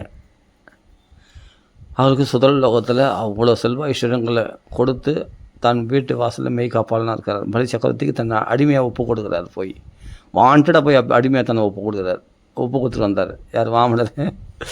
பக்தனுக்கு அப்படி பக்தவத்சலனாக செயல்பட்டார். பலி சக்கரவர்த்தி சரித்திரம் அருமையான அந்த திரிவிக்ரம அவதாரம் வர்ணனை பிரம்மாண்டகரமாக அருமையாக இருக்கும். அந்த வர்ணனை பார்த்தா ஓங்கி உலகளந்த அந்த பிரபு மனசு பறந்து விரிந்துடும் அந்த சரித்திரம்லாம் படித்தா. அப்புறமா மத்ஸ்யாவதாரம், சத்தியவரதன்ற ராஜாவுக்கு அனுகிரகம் பண்ண மத்ஸ்யாவதாரம். நவமஸ்கந்தத்தில் பார்த்தா ராம அவதாரம், பரசுராம அவதாரம், அம்பரீஷ சரித்திரம், சௌபரி மகரிஷி கதை, சியவன மகரிஷி கதை, எது வம்சத்தினுடைய பெருமை. அதில் கிருஷ்ணாவதாரம் சுருக்கமாக சொல்ல 10ஆம் ஸ்கந்தம் பூரா கிருஷ்ணாவதார லீலைகளே 90 அத்தியாயங்கள் அருமையாக இருக்கும். இதிலெல்லாம் படிச்சுட்டா மனசை எடுக்க முடியுமா திருப்பி? மேலும் மேலும் படிக்கணும், மேலும் மேலும். நீங்கள் எளிமையான தமிழில் கூட படிங்க, எளிமையான தமிழில் படிங்க, கதையாக ரொம்ப சுவாரஸ்யமாக இருக்கும் பாகவதம் படிக்கிறதுக்கு. அப்போ பகவானுடைய ரட்சணையில் இருந்தால் தான் அப்போ தான் நீங்கள் பகவானுடைய ஃபுல் காப்பாற்றுதல் இருக்கிறீங்க. அதனால தான் பாகவத்தில் இவ்வளோ இன்ட்ரெஸ்ட்டாக படிக்கிறீங்க அப்படின்னு நல்லா புரிஞ்சுங்க. உங்களுக்கு பாகவத்தில் இன்ட்ரெஸ்ட் வருதுன்னா பகவானால் ரட்சிக்கப்பட்டிருக்கீங்க, பகவானால் காப்பாற்றப்பட்டு விட்டீர்கள் நீங்கள். அதனால தான் இப்போ பாகவத்தில் இவ்வளோ ருச்சி ஏற்படுது. எப்போ பாகவத்தில் ருச்சி ஏற்படலையோ அப்போ பகவானுடைய பாராமுகமாக இருக்கிறீர்கள். பகவான் இன்னும் உங்களை சரியாக பார்க்கல, கடாட்சம் பண்ணல. பாகவத்தில் ருச்சி வருது, பாகவத்தை பற்றி பேச ஆரம்பிச்சுனாவே பகவானுடைய பூர்ண கடாட்சத்தில், பகவானுடைய பூர்ண பாதுகாப்பில் நீங்கள் இருக்கிறீங்கன்னு அர்த்தம். நல்லா தெரிஞ்சுங்க. பகவானுடைய கண் பார்வையில் நீங்கள் இருக்கிறீர்கள், கண் பார்வையில் கண்காணிக்கப்படுகிறீர்கள். இந்த சௌக்கியத்துக்கு இணையாக உலகத்தில் எதுவுமே கிடையாது. அந்த பாகவதம் படித்து அந்த கிருஷ்ண பக்தியில் அந்த ராமநாமம் சொல்கிறதுல, ராமநாமத்தில் ஒரு டேஸ்ட்டு, பாகவதம் படிக்கிறதுல ஒரு கிருஷ்ண சௌக்கியத்தில் ஒரு டேஸ்ட். அதை படித்து அனுபவிச்சுன்னு தான் தெரியும். அருமையாக இருக்குது ஒவ்வொரு சரித்திரம். அந்த 24 குருக்கள் 16 ஸ்கந்தத்தில் அருமையாக இருக்குது. 12 ஸ்கந்தத்தில் மார்கண்டேயர் மாயா தரிசனம் அருமையாக இருக்குது. கடைசியில் நாம சிங்கத்தனம் எஸ்ய சர்வபா பிரணாசனம் பிரணாம துக்க சமணஹா தம் நமாமி ஹரிம் பரம்னு பெரிய ரகசியத்தை உடைச்சிட்டாங்க. கடைசியில் நாம சிங்கத்தனம் தான் எல்லா பாபங்களையும் போக்கக்கூடியது, நம்மளை ஹரிம் பரம் ஹரியத்தில் கொண்டு போய் சேர்க்கக்கூடியது அப்படின்னு. இது மாதிரி சரித்திரங்களை நம்மளாம் கேட்குற பாக்கியம் இருந்தால் தான் கேட்க முடியும். பாக்கியம் இருந்தால் தான் கேட்க முடியும். ஜென்மாந்திரே பவேத் புண்ணியம் ததா பாகவதம் லபேத். ஜென்மாந்திரத்தில் புண்ணியம் பண்ணியிருந்தால் தான் இப்படிப்பட்ட பாகவதம் கிடைக்கும், அனுபவிக்க முடியும். அந்த கிருஷ்ண லீலைகளில் பார்த்தா கோபிகா கீதம், ருத்ர கீதம், பிரமர கீதம், வேணு கீதம், யுகல கீதம், பஞ்சகீதங்கள்னு சொல்லக்கூடிய இந்த கோபிகா கீதம் இதெல்லாம் படித்தோம்னா அவ்வளோ ஆழ்ந்த கருத்துக்களுடைய ஒரு ஸ்லோகத்துலேயும் ஸ்லோகமாக அவ்வளோ ஆழ்ந்த கருத்துக்களுடையது. படித்து பாருங்கள், படித்து பார்த்து அனுபவித்து பாருங்கள். அப்பா ரொம்ப சுவாரஸ்யமாக இருக்கும். அந்த கிருஷ்ண சௌக்கியத்தில் பிரம்ம சுகானுபூத்தியா, பிரம்ம சௌக்கியமத்தில் அப்படியே மிதப்பீங்க அந்த பாகவத்தில். இந்த சௌக்கியத்தை அனுபவிச்சுட்டு உலகத்தில் இருக்கிற சௌக்கியம்லாம் சப்பு சப்புன்னு தோணும், பிடிக்காது, அருவருப்பாக தோணும். எந்த காம இச்சையோ இல்லை நாக்கு ருச்சியான விஷயங்கள்லாம் பார்த்தா அருவருப்பாக தோணும். சே இதெல்லாம் ஒரு சௌக்கியமா? இந்த பிரம்ம சௌக்கியம் தூ ஆனந்தம், இந்த பாகவத சௌக்கியத்துக்கு இணையாக அதில் ஒரு கடுகளவு கூட இதெல்லாம் சௌக்கியம் கொடுக்குமா? சரி, இந்த சௌக்கியத்துக்கு பின்னாடியே நான் ஓடினேன், என் வாழ்நாளை வீணடித்தேன், இவர்களுக்காக கடினமாக உழைச்சி கஷ்டப்பட்டேன், இந்த அற்ப சௌக்கியத்துக்காகவா இப்படி என் வாழ்நாள் இப்படிப்பட்ட வருஷம் 40 வருஷம் 50 வருஷம் இப்படி வீணாக வாழ்க்கை கஷ்டமே, பாகவதம் இல்லாமல், பக்தி இல்லாமல், கிருஷ்ண பக்தி இல்லாமல் வாழ்க்கை கஷ்டமே அப்படின்னு நம்மளுக்கே வெறுப்பாக தோணும். எவ்வளோ ஈஸியாக வாழ்நாளை இப்படி நம்ம வாழ்நாளை கழிக்கிறோம், எவ்வளோ ஈஸியாக வீணாக வாழ்நாளை கழிக்கிறோம். இப்படி ஒரு மாயையில் உழல்கிறோம் நாம். பொய்யான வாழ்க்கையில் எப்படி நம்ம ஏமாந்து போகிறோம் யோசித்து பாருங்கள். இந்த புலனின்பத்துக்காக தானேங்க, ஒரு நிமிஷம் யோசித்து பாருங்கள். இது தேவையா? கிடைக்காத சௌக்கியம் கிருஷ்ண பக்தி சௌக்கியம். அந்த பாகவதத்தை படித்தா வாழ்க்கை தெவிட்டாது, ஆனந்தமாக இருக்கும். உங்களுக்கு போர் அடிக்காது. இதெல்லாம் போர் அடிச்சிடுங்க. உலக சௌக்கியங்கள்லாம் ஒரு நாள் வெறுத்து போடும், போர் அடிச்சிடும், பிடிக்காது. என்னடா ஒரு வாழ்க்கை வாழறோம், நம்மளுக்கே வெறுப்பாக இருக்கும். ஏதோ ஒரு மனசு நிம்மதி இல்லை, மனசில் ஏதோ குறை இருக்குது, ஏதோ குறையாவே எப்போதாலும் ஒரு குறையாவே காணப்படுறான். ஒரு மனுஷன் நல்லா தான் சம்பாதிக்கிறான், லட்சக்கணக்கில் வந்தால் போன போய் வெறுப்பாகுது, ஏதோ டயர்டாக இருக்குது, நாளைக்கு ஓடணும், ஒன்றும் இல்லை, நாளைக்கு வேலை இருக்குல்ல, ஓடணும் உடனே, அதுதான் அதை மூட அந்த எங்கேயோ போகிறான், எங்கேயோ வரான், என்னமோ சம்பாதிக்கிறான், என்ன பண்ணுறான்னே தெரில, அவனுக்கே புரியல. எதுக்காக ஓடுறோம், எதுக்காக சம்பாதிக்கிறோம், என்ன பண்ணுறோம், நம்ம பண்ணுறது கரெக்டாக தெரியல, கரெக்டாக அது தப்பான்னு கூட தெரில அவனுக்கு. அப்படி ஏன்னா அவனுக்கு எடுத்து சொல்கிறதுக்கு ஆள் இல்லாமல் என்ன அந்தந்த சமயத்தில் இது பண்ணால் இது பணம் கிடைக்கும், இதுக்கான ஒரு லட்சியம் இல்லாத வாழ்க்கை, ஒரு கோல் இல்லாத வாழ்க்கை, மனுஷ ஜென்மாவனுடைய உண்மையான கோல் என்னன்னு தெரியாத வாழ்க்கை, காட்லெஸ், இறைவனற்றவர்களாக இப்படி அலைந்து உழல்கிறார்கள் எவ்வளோ பேர் பார்த்தோம். எதையோ பெருசாக மதிக்கிறான், அரசியலை பெருசாக மதிக்கிறான், சினிமாவை பெருசாக மதிக்கிறான். ஒரு மனுஷன் சொசைட்டியில் இருக்கிற பல கருத்துக்களை பெருசாக மையமாக வச்சுக்கிறான், அதே தன் வாழ்க்கையுடைய மைய கருத்தாக வச்சுக்கிறான். அதுதான் லட்சியன்றான், அதான் கோலுன்றான். அப்போ உண்மையான கோலே தெரில பாரு மனுஷனுக்கு. நதே விது சுவார்த்த கதிம் ஹி விஷ்ணு, நதே விது உண்மையான சுயநலன், உண்மையான நம்மளுடைய லட்சியம் கோல் என்னென்னா விஷ்ணு அடையிறது, பகவான் வைகுண்டத்தை அடையிறது தான், மனுஷ ஜென்மாவை கரையேற்றிக்கிறது தான், மோட்சம் அடையிறது தான்ன்றது கூட தெரியல பற்றியா. வேறு எதையோ லட்சியம்னு சொல்கிறான். சமுதாயத்துக்கு நான் அப்படி பண்ணுவேன், இந்த சமுதாய தொண்டு பண்ணுவேன், நான் அது தானங்கள் பண்ணுவேன், நான் இந்த தானம் பண்ணேன், அதுதான் என்னுடைய வாழ்க்கை லட்சியம், நான் ஏதோ ஹாஸ்பிட்டல் கட்டுறேன், நான் அன்னதான சாலை பண்ணுறேன், அதெல்லாம் கோல் இல்லைங்க, உண்மையான கோல் இல்லைங்க. அதெல்லாம் சமுதாயத்துக்கு செய்கிற தொண்டாக இருக்கலாம், ஆனால் அது முடிவாக இருக்காது. நம்ம ஜென்மாவை கரையேற்றக்கூடிய உண்மையான முடிவு என்னன்னா பகவானை அடையிறது, பக்தி பண்ணுறது தான். பக்தியினால்தான் பகவானை அடைய முடியும். இந்த ஆத்ம சாதனையினால்தான் உண்மையான லாபத்தை நீ அடைய முடியும். அந்த விஷ்ணுவை பக்தி பண்ணுறதால் தான், வேறு எதனாலையும் கிடையாது. அப்போது உலகத்தில் இவங்க சொல்கிறதெல்லாம் பார்த்தா எனக்கு குப்பையாக தான் தோணும். இவன் சொல்கிறது கோல்லாம் பார்த்தா அது பெருசாக சொல்லுவான். அதுவும் இப்படி இன்றைக்கி அந்த விஷயம் நடக்கணும், இந்த விஷயம் நடக்கணும், இது ஒரு பெரிய கன்ஸ்ட்ரக்ஷன் நடக்குது, இதை எப்படியே கட்டி முடிக்கணும், அதை பண்ணணும், இதை பண்ணணும், அதுதான் அவனுக்கு பெரிய லட்சியம், வாழ்க்கையினுடைய கோலம். அதுக்காக தான் பணத்தை சேர்த்து வச்சானோ. அந்த கான்ஸ்ட்ரக்ஷன், பெரிய பில்டிங் கட்டுறது, இல்லை ஒரு ஹாஸ்பிட்டல் கட்டுறது, ஒரு இது கட்டுறது, அது இல்லை வாழ்க்கை கோல். இதெல்லாம் காலத்தை வீணாக்கக்கூடியது. நாமளே அஜ்ஞானத்தில் தள்ளிக்கிறோம். அப்போ ஒவ்வொருத்தர்களுக்கும் பல பேருக்கு பலவிதமான கோல் இருக்குது, பலவிதமான லட்சியம் இருக்குது. அதை செய்யணும், இதை செய்யணும், அதை பண்ணணும், அதை பண்ணிட்டு இதை பண்ணணும், இதை பண்ணிட்டு அதுக்கப்புறமா அதை பண்ணணும், அதுக்கப்புறமா அதை பண்ணணும், பலவிதமான மனக்கோட்டைகள்.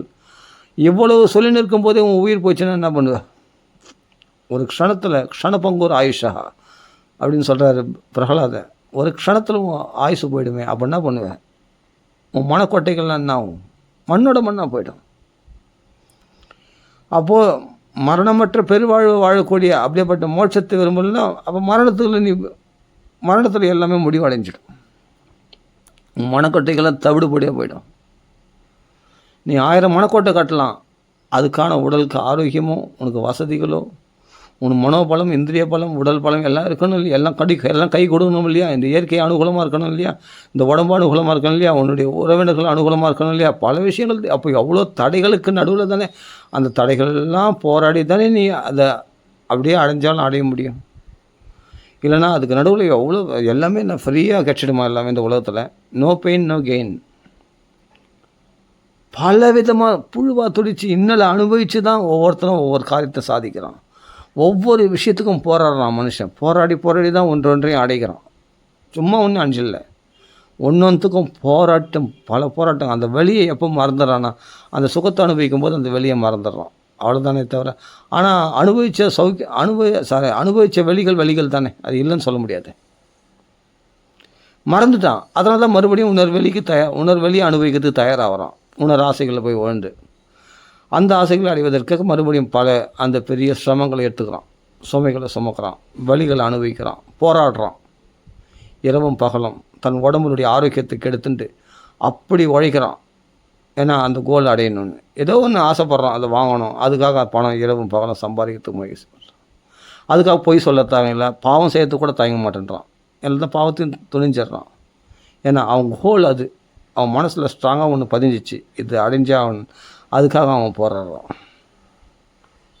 அப்போ தன் மனசானது தன்னை ஏமாத்தின்றே இருக்குது, இவனை ஏமாறத்துக்கு தயாராகிறான் இந்த ஜீவனானவன். ஆனால் மகான்கள் சொன்ன பாதை பாகவதம், பகவானே சொன்னது பாகவதம். இந்த பாகவதத்தின் வழியில் எத்தனை பேர் வராங்க? அப்போ தானே அவன் உண்மையான லட்சியத்தை அடைய முடியும். இல்லைனா இவன் பாட்டுக்கு ஏதோ ஒரு கோல்னு சொல்லின்னு இருப்பான், ஏதோ ஒரு லட்சியம் சொல்லியிருப்பான், அந்த கூட்டம் இந்த கூட்டம்னு போவான். எங்கே போய் கட்சியில் பார்த்தா ஜனங்க சாவுது இல்லையா? கூட்டத்தில் போய் ஜனங்க சாவுது இல்லையா? ஏதாவது புரோஜனம் உண்டா? அதில் 10 பைசா புரோஜனம் உண்டா? ஒன்றுமே இல்லை. ஜென்மா கரையேறுமா? அதனால் ஒன்றுமே இல்லை. நீ பகவானை தரிசனம் பண்ண முடியுமா? கிருஷ்ணானுகிரகம் பெற முடியுமா? ஒன்றுமே கிடையாது. உயிரிழப்பு தான் மிச்சம். பல கூட்டத்தில் போய் நெரிச்சலில் உயிரிழந்தது தான் மிச்சம். என்ன அப்படி முக்கியம்? எது முக்கியம் வாழ்க்கையில்? கிருஷ்ண பக்தி முக்கியம். அப்போ வாழ்க்கையினுடைய லட்சியமே தெரியாமல் அலைகின்ற ஜனங்கள் நடுவில் யோசித்து பாருங்கள். அந்த மக்களுடைய கூட்டங்கள் பார்த்தா ஆட்டு மந்தைகள், மாட்டு மந்தைகள் பாரு, இவர்களெல்லாம் போய் எங்கேயோ விழுந்து எதையோ லட்சியம் நினச்சின்னு எங்கேயோ ஓடுகிறார்களே, எதுக்கு ஓடுறோன்னே தெரியாமல் லட்சியம் இல்லாமல் ஓடுகிறார்களே. இந்த மக்களை நினைக்கும் போது எவ்வளோ ஆச்சரியமாக இருக்குது. பாகவதம் படித்தவங்க அப்போது அந்த உயர்ந்த நிலையில் இருக்கிறவங்களுக்கு பார்த்தா இப்படி மக்கள் இவ்வளோ அஜ்ஞானத்தில் இருக்காங்களே, இவ்வளோ அறியாமல் இருக்காங்களே, இப்படி போராடுகிறார்களே, அல்ப விஷயத்துக்காக இப்படி போராடுகிறார்களே, உயர்ந்த விஷயமான பாகவதத்தை விட்டுட்டு அப்படி நினைக்கும் போது மனசு குமுறுது இல்லையா? இவர்கள் நினச்சா மனசு குமுறுது இல்லையா? அதாங்க வேடிக்கை, அதாங்க வேடிக்கை. எங்கேயோ ஓடுது, எங்கேயோ சம்பாதிக்குது, என்னமோ பண்ணுது, ஏதோ செய்யுது, ஏதோ கோலுன்றான். கேட்டால் பறக்க நின்று பேசக்கூட நேரம் கிடையாது அவங்களுக்கு. பறக்க ஓடுறோம். நிதானிச்சா இருறா டைம் இல்லை எனக்கு, அங்கே போனோம் இங்கே போனோம், அந்த வேலை இருக்குது இங்கே வேலை இருக்குது, அந்த என்கேஜ்மெண்ட் செஞ்சு என்னத்தை சாதிக்க போகிற நீ? கட்சியில் பார்த்தா நோய் போய் மாத்திரை போட்டுக்க போகிறேன். அந்த சுகர் மாத்திரை போட்டுக்கினா அதை போய் உடனே அந்த வேலையை செய்யணுமா? அந்த பிபி டேப்லெட்டு, அந்த சுகர் டேப்லெட் போட்டுனா அது என்ன பண்ணால் அந்த வேலையை செய்யணும். அடப்பாய், சுகர் மாத்திரை போய் வந்துட்டுமே, நம்ம மரணத்துக்கிட்ட வந்துட்டுமே, இவ்வளோ நோய்களால் நம்ம பாதிக்கப்படுறோமே, அந்த பயமே வரல பாருங்கள். அதை மாத்திரை போட்டால் சரியாக போயிடும். அதுதான் அடுத்த வேலையை, வேறு வேலையை, இப்போ பணம் சம்பாதிக்க விஷயத்து வேறு. அதுதான் இல்லை, அந்த பணத்து மேலேயே, அதாவது அற்பமான விஷயங்கள்லேயே எவ்வளோ புத்தி இருக்குது பாருங்கள், குறுகிய மனப்பான்மையோட. அப்போது இவ்வளோ சிரமப்படுறோம், இந்த கஷ்டங்கள் நம்ம பட வேண்டிய அவசியமே இல்லை, ஆனந்தமாக வாழலாம். அதுக்கான வழிகள் பாகவத்தில் சொல்லியிருக்கு, பகவத்கீதை சொல்லியிருக்குன்னா அந்த பேச்சு எடுபடாது. இப்படியாப்பட்ட லோக விஷயங்களில் மூழ்கி இருக்கிற, இந்த குப்பைகளில் மூழ்கி இருக்கிற, இப்படிப்பட்ட அற்ப விஷயங்களே பெருசாக மதித்து நிற்கிற இந்த சொசைட்டியில் நம்ம சொல்லக்கூடிய பாகவதமும் ராமாயணமும் எடுபடாது. பகவத்கீதையை நல்ல விஷயங்கள் மனசில் காதில் வாங்கவே மாட்டாங்க. அப்போ எங்கள் மனசில் வாங்குறது, காதிலே வாங்கிறதுக்கு டைம் இல்லைன்னு போயினே இருப்பாங்க, பாட்டுக்கு கை கழுவிட்டு போயினே இருப்பாங்க. பேகை மாட்டிக்கின்னு இன்ஷர்ட் பண்ணிக்கிட்டு உடனே பைக் எடுத்துக்கின்னு ஹெல்மெட்டு மாட்டிக்கின்னு ஓடுவாங்க. எங்கே ஓடுறோன்னு தெரியும் ஓடுவோம். நைட்டு இல்லை பகலில் நைட்டு 11 மணிக்கு வருவோம். அப்படியே வேறுமா அப்படியே சட்டை பட்டெலாம் திறந்து போய் அப்படியே அக்கடான வந்து அந்த ஹெல்மெட்லாம் கழட்டி போட்டு அப்படியே வந்து விழுவான் தொப்புன்னு அந்த ஏசியை போட்டு படுப்பான். அப்போ ஷூ கழட்டுறது கூட யாருன்னா மனைவினு கழட்டினா தான் உண்டு. எல்லாம் கழட்டி போட்டு அப்படியே வந்து படுப்பான். ஏதோ கிடைச்சது ஏதோ ஒன்று சாப்பிட்டுட்டு அதுதான் அப்படியே தூங்குவான். காலைல எழுந்து மறுபடியும் ஓடினே இருப்பான். இப்படியாப்பட்ட ஒரு பரபரப்பான உலகம், பரபரப்பான வாழ்க்கை, லட்சியம் இல்லாத வாழ்க்கை, உண்மையான லட்சியம் இல்லாத வாழ்க்கை, பொய்யான விஷயங்களை லட்சியம்னு சொல்லிக்கிட்டு அவன் மொத்தம் என்னமோ தேடுறான். ஆனால் சுகத்தை தேடுறான். ஆனால் சுகம் எங்கே இருக்குதுன்னு தெரில அவனுக்கு. எதையோ தேடி ஓடுறான், எங்கேயோ போகிறான். பல பேர் சாமியார் மடங்களை தேடி ஓடுறாங்க. சில பேர் கோயில்களாக போய் தேடி அலையிறாங்க சௌக்கியத்தை தேடி. அதுதான் அதோட பகவானையும் மறந்துடுவாங்க, தெய்வத்தையும் கோயிலையும் மறந்துடுவாங்க, தெய்வத்தையும் மறந்துடுவாங்க. அதுதான் அவங்களுக்கு அடுத்த வேலை கிடச்சிச்சு, ஒரு இது கிடச்சிட்டு அவங்களுக்கு ஏதாவது ஒரு ஆறுதல் கிடச்சிச்சு, அவங்களுக்கு வந்து நல்ல நிம்மதி இல்லாத போது பகவான்கள் வருவாங்க. அவங்களுக்கு வந்து வேறு ஒரு வழி கிடச்சிச்சின்னா அந்த நிம்மதிக்கு உடனே தெய்வத்தையும் மறந்துடுவாங்க. அப்படியே தூக்கி போட்டு போயினே இருப்பாங்க. தெய்வத்தெல்லாம் அந்த பிரார்த்தனைலாம் அப்படியே தூக்கி போட்டு ஓரம் கட்டி அவள் தான் அடுத்த வேலையை பார்த்துட்டு போயினே இருப்பாங்க. அன்றைக்கி வந்து அப்படி அழுதானே என்ன, அதெல்லாம் சும்மா.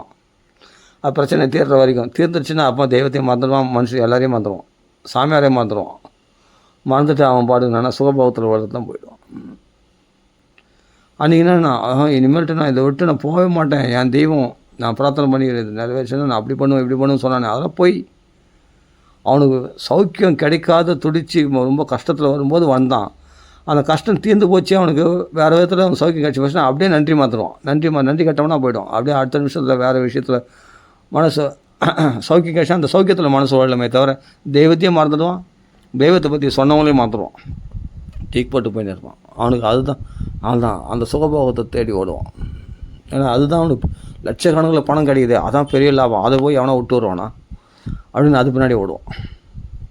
சொன்னவங்களையும் மறந்துடுவான், அந்த சாமியை பலன் கொடுத்து அந்த சாமியை மறந்துடுவான். இப்படி எத்தனை பேர் யோசிச்சு பாருங்கள். அனுபவபூர்வமாக சொல்கிறேன். அதாவது அந்த பக்கம் திரும்பியே பார்க்க மாட்டான். நம்மளுக்கு அதுக்கு ஸ்நான பிராப்தி கூட கிடையாதுன்னு போயினே இருப்பான். தெய்வத்தை மறந்துடுவோம். அதனால் நிம்மதியாக ஒரு நிமிஷம் உட்கார முடியல. ஆனால் நிம்மதியாகவே இருக்க முடியல. அதான் சொல்கிறேன், எதுக்கோ உழைக்கிறான், எங்கேயோ உழைக்கிறான், யாருக்கோ உழைக்கிறான், என்னமோ பண்ணுறான். அவனுக்கு என்ன லட்சம் அவனுக்கு கேட்டால் அவனுக்கே தெரியாது. என்னமோ போகிறேன்ப்பா, அவ்வளோப்பா, சம்பாதிக்கிறேன், ஏதோ சம்பாதிக்கிறேன், போகிறேன். ரிட்டையர்மெண்ட் ஆகிற வரைக்கும் இவ்வளோ ப்ரைவேட்டில் ரிட்டையர்மெண்ட்லாம் கிடையாது. வயசானோட உழைச்சின்னு இருக்காங்க. ஏதோ நடக்குது. அதுவும் பார்த்தா வேலையெல்லாம் நிரந்தரம் கிடையாது, எப்போனாலும் தூக்கிடுவாங்க வேலையிலேருந்து. அப்படிப்பட்ட வேலைகள் தான் சேர்த்துன்னு இருக்காங்க. சரி, இப்படி போதே. சரி, நீ சந்தோஷமாக இருந்தேன்னு கேட்டால் சந்தோஷமா அப்படின்னா என்ன இது அப்படின்ற அளவுக்கு இருக்கிறான். முகம்தான் பார்த்தா மூஞ்சை பார்த்தா இருக்கிறான். அப்படியே பார்த்தா கண்ணுகள்லாம் அப்படியே வெளியே பிதுங்கி இருக்குது. அது ஆணுக்கும் சரி பெண்ணுக்கும் சரி. அந்த வீட்டுக்கு வரும்போது அந்த அலைச்சலான முகத்தை பார்க்கும்போது பார்த்தா பாவமாக இருக்கும். தலையெல்லாம் பார்த்தா தலைவிரி கோலமாக, பெண்களை பார்த்தா வேலைக்கு போய்ட்டு வருவாங்க பார்த்தா பெண்கள், ஆண்களை பார்த்தா அப்படியே அலைச்சலாக வருவாங்க. அந்த சமயத்தில் வழியில் ஏதாவது ஃபாஸ்ட் ஃபுட் எங்கன்னா சாப்பிட்டு ஏதாவது ஒன்று சாப்பிட்டு அங்கே ரோட்டு கடையில் எதாவது சாப்பிட்டுட்டு வீட்டுக்கு வந்தால் சாப்பிட மாட்டான், அப்படியே தூங்கிடுவான். ஒரு நிதானிச்சு ஒரு ஸ்நானம் பண்ணணும், ஒரு குளிக்கணும், ஒரு சுத்தபத்தமாக இருக்கணும், அழகாக நெத்திக்கிட்டு பாகவதம் பண்ணணும், பகவான் நாமா சொல்லணும். அது மாதிரி ஒரு சௌக்கியமாக இருக்கிற வாழ்க்கை எவ்வளோ பேர் இழந்திருக்காங்க தெரியுமா? எவ்வளோ சந்தோஷத்தை இழந்து இது நான் சொல்கிறேன். இது மாதிரி இப்போ நான் சொல்லக்கூடியவர்கள் தான் 90%. அது மாதிரி அலைச்சலாக இருக்கிறவங்க நிறைய பேர். அதான் சொல்ல 10% தான். இவைகள்லாம் விட்டுட்டு தூக்கி போட்டு ரிலாக்ஸாக சந்தோஷமாக நல்லா குளிச்சுட்டு ஆரோக்கியமாக நல்ல ட்ரெஸ் போட்டுட்டு பகவானை சேவிக்கணும், பாகவதம் கேட்கணும், கிருஷ்ண பக்தியில் தலைக்கணும், மனசை பரிசுத்தமாக்கிக்கணும். அங்கே இங்கே வெளியில் போனால் எல்லாம் கலிதோஷம்தான். எங்கே பார்த்தாலும் சண்டை, ஏதாவது மனசு உளைச்சல் தான் உண்டாக்கிடும். அவர் கலிதோஷங்கள்லே வெளியில் உழண்டு கொண்டு எவ்வளோ டிராஃபிக்ஸு, எவ்வளோ ஜனங்கள், நெரிச்சல்கள், எல்லாம் எல்லாத்துலேயும் கலிதோஷத்தில் எல்லாம் போய் உழண்டு தான் வரணும். எல்லா கலிதோஷங்களையும் ஏற்றின்னு தான் வரணும் வீட்டுக்கு. அப்படின்னும் போது இவன் எப்படி நிம்மதியாக இருக்க முடியும்? அப்புறம் அதில் ஆரோக்கியம் குறைஞ்சான்னா, ஆயுசு குறைஞ்சான்னா, அதை பற்றி அவன் கவலைப்படுறதில்ல. வாழ்கிற வரைக்கும் வாழ்ந்தாலும் அப்பா ஒரு நாள் பட்டுன்னு ஒன்றும் இல்லை, இப்படி போனான்னு சொன்னால் உடனே பட்டு உயிர் போயிடுச்சுன்றான். என்னென்ன ஹார்ட் அட்டாக் அப்படின்றான். முடிஞ்சு போச்சு கதை. இதான் சொல்கிறேன், மசகி குருத ராட்சசம், சாரி, இது புத்புதா இவதோயேஷு மசகாவிவ ஜந்துஷு ஜாயந்தே மரணா இவ கதா ஸ்ரவண வர்ஜிதா. யாரெல்லாம் பாகவதத்தில் மனசை உழல விடலையோ, பாகவதம் கேட்கலையோ, அவரெல்லாம் இப்போல்லாம் இந்த நீர்க்குமிழி போல் அவருடைய வாழ்க்கையானது. போகிறாங்க வராங்க, பட்டுன்னு ஒரு நாள் அந்த நீர்க்குமிழி வெடிச்சிச்சுன்னா அந்த நீர்க்குமிழி வீணாக போயிடுற மாதிரி, அப்படி போல் ஹார்ட் அட்டாக் வந்தது, உடனே உயிர் போயிடுது, பட்டுன்னு அந்த உயிர் வெடிச்சிடுது, அவள்தான் உயிரிழந்துடுறான். அந்த நீர்க்குமிழி போல் அவனுடைய வாழ்க்கை வீணாக போய் விடுகிறது. ஒரு கொசு அங்கங்கே பறந்தது, கொஞ்ச நேரம் அப்படி இப்படி ஏதோ அழுக்கு தண்ணியெலாம் சாப்பிட்டது, வந்து கையில் உட்காந்துது, ரத்தத்தை குடிச்சது, ஒரு அடி அப்படி அடித்தான், அப்படி அடித்த உடனே அந்த கொசு முடிஞ்சு போச்சு. அந்த கொசுக்கு லைஃப் ஹிஸ்ட்ரி எழுத முடியுமா? அந்த கொசு போல ஒரு மனுஷனுடைய வாழ்க்கை வீணாக போகுது. எதனால்? நான் பாகவதம் கேட்காதனால. ஓடுறது, ஒளியிறது, அங்கே போகிறது, இங்கே போகிறது, அலைச்சல் கடைசியில் ஒரு நாள் பட்டுன்னு போயிடுறான். எதுக்காக பிறந்தான்? நாம் ஜாயந்தே மரணா எய்வ. அவன் பிறந்ததே சாகத்துக்குன்னே பிறந்தானான். அவன் மோட்சம் அடையத்துக்கு பிறகுலையா மனுஷ பிறவி. எதனால்? நான் கதா ஸ்ரவண வர்ஜிதாக. பாகவத கதையை கேட்காம வீணடித்தவனுடைய வாழ்க்கைலாம் இப்படி தான் போகும். பாகவத கதையை கேட்காம மோட்ச மார்க்கத்துக்கு முயற்சி பண்ணாதவனுடைய வாழ்க்கைலாம் இப்படி தான் போகும். வியர்த்தமாக வீணாக அவனுக்கு உயிர் போயிடும், சிம்பிளாக போயிடும். ஏன் வந்தான்னு தெரியாது, என்ன உழைச்சான், என்னவோ கஷ்டப்பட்டான்பா, அது ஏதோ ஓடிக்கிட்டு சம்பாரிச்சான்பா, நல்லா டிவி பார்த்து தூங்கினான்பா, போயிட்டான்பா பட்டுன்னு. டிவி பார்த்துனே தூங்கினான், பட்டுன்னு போயிட்டான். எழுந்துள்ள ஆள் போயிட்டார். அதாங்க என்ஜாய்மெண்ட்டுன்னு சொன்னான் கடைசியில். நல்லா சம்பாதிக்கிறது, நல்லா டிவி பார்க்குறது, சந்தோஷமாக இருக்குது அப்படின்றது தான் என்ஜாய்மெண்ட். அதான் என்ஜாய்மெண்ட்டான். என்னத்தை என்ஜாய்மெண்ட்டோ, நல்லா மதுபானம் சாப்பிட்றது எல்லாம் என்ஜாய்மெண்ட்டான். அது இது அவனுக்கு கண்டது அவள் தான். அதுக்கு மேலே பாகவத சௌக்கியத்தெல்லாம் அவன் என்னத்தை கண்டான்? பக்தி சௌக்கியத்தை அவன் என்னத்தை கண்டான்? அதனால் இப்படி வாழ்நாளை வீணடித்து நம்ம தலையிலே யானை தான் தலையில் மண்ணள்ளி போட்டுக்கிற மாதிரி நம்ம வாழ்க்கையில் நாமளே மண்ணள்ளி போட்டுக்கிட்டு இப்படி மற்றவங்களே நம்ம ஏமாத்துகிறோம், நாமளே ஏமாற்றிக்கிறோம் பாருங்கள். ஏன்னா நம்ம பிள்ளைகளும் நம்மளுக்கு அதான் சொல்லிக் கொடுக்குறோம், நல்லா சம்பாதிக்கணும், நல்லா படித்தனா தான் நல்லா சம்பாதிக்க முடியும், நான் போன வழியிலே நீயும் போ. நம்ம அப்பா முப்பாட்டன் எல்லாமே இந்த வயதை போய் தானே செத்து போயினாங்க. யார் மோட்சத்துக்கு போனது சொல்ல பார்க்குறோம். நம்ம பிள்ளைகளுக்கும் நம்ம தலைமுறைகளுக்கும் இதுதான் சொல்லிக் கொடுக்குறோம். பாகவதம் படி, ராமாயணம் படி, நல்ல தர்மத்தில் இரு, சத்தியத்தில் இரு, பகவத் பக்தி பண்ணு. இதுதான் உண்மையான சௌக்கியத்தை கொடுக்கணும். ஆரோக்கியமான வாழ்க்கை, சந்தோஷமான வாழ்க்கை. இதை பற்றி யாருக்காவது சொல்லிக் கொடுக்குறோமா நம்ம குழந்தைகளுக்கு? அப்படி ஒரு நெத்திக்கிட்டுக்கணும், ஒரு பக்திமயமாக ஒரு தெய்வீகமான வாழ்க்கை வாழ வேண்டும். இப்படிப்பட்ட ஒரு அசுத்தமான வாழ்க்கை வாழக்கூடாது, ஒரு கலிதோஷத்தோட இந்த ஒரு நீச்சமான வாழ்க்கை வாழக்கூடாது அப்படின்னு நம்ம சொல்லிக் கொடுக்குறோமா நம்ம பசங்களுக்கு? போனால் குளிக்கலாம், 8 மணிக்கு குளிக்கலாம், என்ன அதில் 9 மணிக்கு ஸ்கூலுக்கு பேக்கை தூக்கி கிளம்பி போயினரலாம், அவ்வளோதான். வந்தோமா மறுபடியும் பையெல்லாம் தூக்கி வச்சுட்டு விளையாடின்னு ஜாலியாக அப்படியே பொழுது போய் வீணாக காலத்தை கழிச்சிடணும். ஏன்னா பாகவதம் படிக்கலாம், பகவத் குணங்களை பகவான் நாமா சொல்லலாம். இன்றைக்கி இவ்வளோ நாமா சொல்லணும். பகவானுக்கு ஆராதனை புஷ்பங்களை போய் அர்ச்சனை பண்ண, வீட்டை சுத்தமாக வச்சுக்கணும், பூஜை ரொம்ப பகவானுக்கு ஆராதனைகள் விளக்கேற்றி பகவானுக்கு பூலாம் வச்சு அப்படி பாகவதம் படிக்கணும், கிருஷ்ண கதைகளை பேசணும் அப்படின்னு தூய உணர்வு இல்லை. ஏன்னா டிவி பார்க்கலாம், ஃபோனை நோண்டலாம், யூடியூப் பார்க்கலாம், நெட்ஃப்ளிக்ஸு, ஜியோ ஸ்டார், நிறைய தான். அதுதான் இப்போ நிறைய இருக்கே, எக்கச்சக்கமாக சன் நெக்ஸ்ட் எக்ஸ்ட்ரா எக்கச்சக்கமாக இருக்குது. அதில் போய் என்ன பண்ண, சீரியல் பார்க்கலாம், எல்லாம் தான் விளையாட்டு, ஸ்போர்ட்ஸு, டிவி ஷோஸ் இருக்குது, மூவிஸ் இருக்குது, எல்லாமே போய் பார்க்கலாமே. அதான் திறந்து விட்ட, அதான் நம்மளை கெடுக்கிறதுக்கு, மனசை கெடுக்கிறதுக்கு தான் நிறைய வழிகள் இருக்குது. மனசை சந்தோஷப்படுத்துறதுக்கு ஒரு வழி தானே, பாகவதம் ஒன்று தானே இருக்குது. பாகவத ராமாயணம் போன்ற ஆன்மீக வழி வந்து ரொம்ப குறுகிய சின்ன விஷயமா இருக்குது. ஆனால் நம்மளை கெடுக்கிறதுக்கு பெரிய பெரிய பாதைகள் திறந்து விட்டுருக்கு. நல்லா சம்பாதிக்கிறான், அதுதான் எதை வேணாலும் போய் பாரு, நிறைய சேனல்ஸ் இருக்குது, போய் பாரு, மனசை கெடுத்துக்கோ இல்லையா? எல்லாத்தையும் சர்வ தர்மம் எல்லாத்தையும் தூக்கி விசிறடி, மொத்தத்தையும் ஃபோனுக்குன்னு எல்லாத்தையும் ஓரங்கட்டு, உட்காரு, பாகவதம் கேளு, பாகவதம் கேளு, நல்ல விஷயங்களை கேளு. உன் நிம்மதிக்கு நீ வெளியே தேடாத. பாகவதத்தில் உனக்கு நிம்மதி தேவையானது எல்லாமே இது போல் ஒரு லெக்சர்ஸை கேளு, மனசை ஒருமுகப்படுத்து, பாகவதத்தில் மனசை செலுத்து, கிருஷ்ண பக்தி பண்ணு, கிருஷ்ணன் சொன்ன உபதேசங்களை கேள். பகவத்கீதையில் நம்ம நிம்மதிக்காக சொல்லியிருக்கார். நம்ம சந்தோஷமாக இருக்கிறதுக்கு நமக்கு உடனே பெரிய பிபி சுகர்லாம் வராது. பகவத்கீதை படித்தா சத்தியமாக வராது. இருக்கிற பிபி சுகரும் போயிடும். ஏன்னா அப்படிப்பட்ட ரிலீஃபு, நம்ம ரிலாக்ஸேஷன் கொடுக்கக்கூடியது பகவத்கீதை. அந்த உபதேசங்களை படித்தாலே போதும், அது மனசால் கடைப்பிடிச்சாலே போதும், ஆட்டோமேட்டிக்காக உங்களுக்கு அவ்வளோ அப்படி சுகவாசியாக இருப்பீங்க. அவ்வளோ ரிலாக்ஸேஷன் கொடுக்கும். இந்த பணம், சொத்து, சுகம், இந்த மனைவி, குழந்தைகள், இவைகள், குடும்பம், சம்சாரம், இதெல்லாம் துன்பத்தை தான் கொடுக்கும். இவைகள்லாம் சந்தோஷத்தை கொடுக்கவே கொடுக்காது. புரிஞ்சுக்குங்க. நான் பாகவதம் சொல்லியிருக்கு, பகவத்கீதை சொல்லி மகான்கள் சொல்லியிருக்காங்க, நானும் அனுபவிச்சிருக்கேன்னு சொல்கிறேன். எல்லாருமே அனுபவிச்சிருக்கு, மகான்கள்லாம் அனுபவிச்சு சொல்லிட்டு போயிட்டாங்க. நான் என்ன புதுசாக சொல்கிறது? அதான் உண்மை. உண்மையை சொன்னால் யாருமே நம்ப மாட்டேன்றாங்க, பொய்யை தான் எல்லாம் நம்புகிறாங்க. அது எப்படி சொல்லலாம்? என் குடும்பத்தில் நான் சந்தோஷமாக தான் இருக்கிறேன், நான் அப்படி தான் இருக்கிறேன், இப்படி தான் இருக்கேன், எனக்கு சௌக்கியம் தான், எனக்கு பிள்ளைங்களாம் அனுகூலமாக தான் இருக்குது, எல்லாம் சொல்ல. தற்காலிகம், நிரந்தரமற்றது. புரியுதா? அது இல்லாட்டி சில பேர் பொய் சொல்லுவாங்க. கிடையாது. அதுக்கு அவர்களை சந்தோஷப்படுத்துறதுக்காக நீ எவ்வளோ போராடுற, நீ எவ்வளோ நிம்மதியற்ற அழைகின்றான்னு உனக்கு தெரியும், உன் மனசாட்சிக்கு தெரியும். கைப்பொண்ணுக்கு கண்ணாடி தேவையில்லை. சும்மா சொல்லாத குடும்பத்தில் சந்தோஷம் இருக்குதுன்னு பொய் சொல்லாத. நிறைய துக்கங்கள் தான் நிறைஞ்சிருக்கு. யாரோ ஒன்றா கேட்டுப்பா. அப்போ வா, இப்போ எதில் சந்தோஷம் பண்ண? கிருஷ்ண லீலைகளை உட்காந்து இன்றைக்கி கொஞ்சம் நேரம் கிருஷ்ண லீலைகளை கேளு, கிருஷ்ணனுடைய பெருமைகளை கேளு, கிருஷ்ணனுடைய உபதேசங்களை கேளு, ராமருடைய குணங்களை பற்றி கேளு, ராம நாமம் சொல்லிப்பார். கொஞ்சம் நேரம் உனக்கு மைண்டு எவ்வளோ ரிலீஃப் ஆகுது பார், எவ்வளோ ஸ்ட்ரெஸ்ஸு குறையுது பார். பிபி சுகரில் வராது. அழகாக பகவத்கீதை படித்தோமா, ஆனந்தமாக அந்த உபதேசங்களை படிக்க உனக்கு எவ்வளோ மனசாந்தி கிடைக்கும் தெரியுமா? அவ்வளோ நிம்மதி கிடைக்கும். ஆனால் அப்படிப்பட்ட பக்தர்களும் வாக்களை கேட்கணும். கேட்டு பாருங்கள், அவ்வளோ சௌக்கியமாக இருக்கும். பகவத்கீதை நம்ம கதையிலே உபதேசம்னு நினைக்கிறோம். அது உபதேசத்தை நீங்கள் சரியான இடத்துல நீங்கள் கேட்டிங்கன்னா சத்தியமாக மனசு அவ்வளோ நிம்மதி கொடுக்கும்.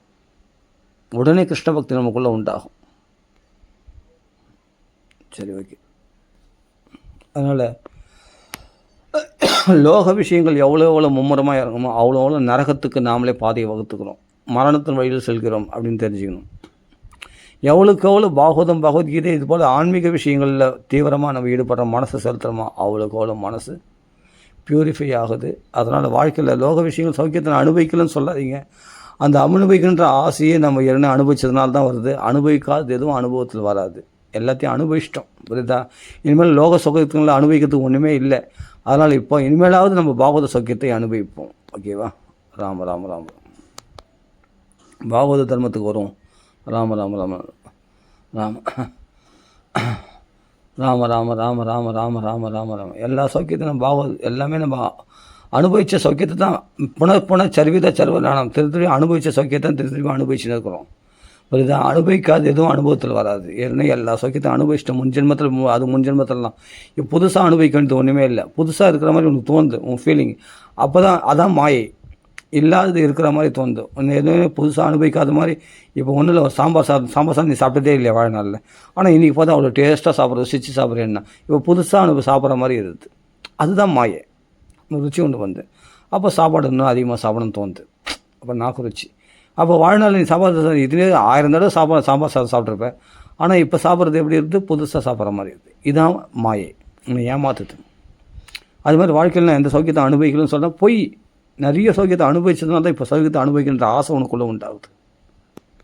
பசி எடுக்குதுன்னு சொன்னால் ஏன் பசி எடுக்குதுண்ணா? ஏன்னா நிறைய சாப்பிட்ருக்கேன்,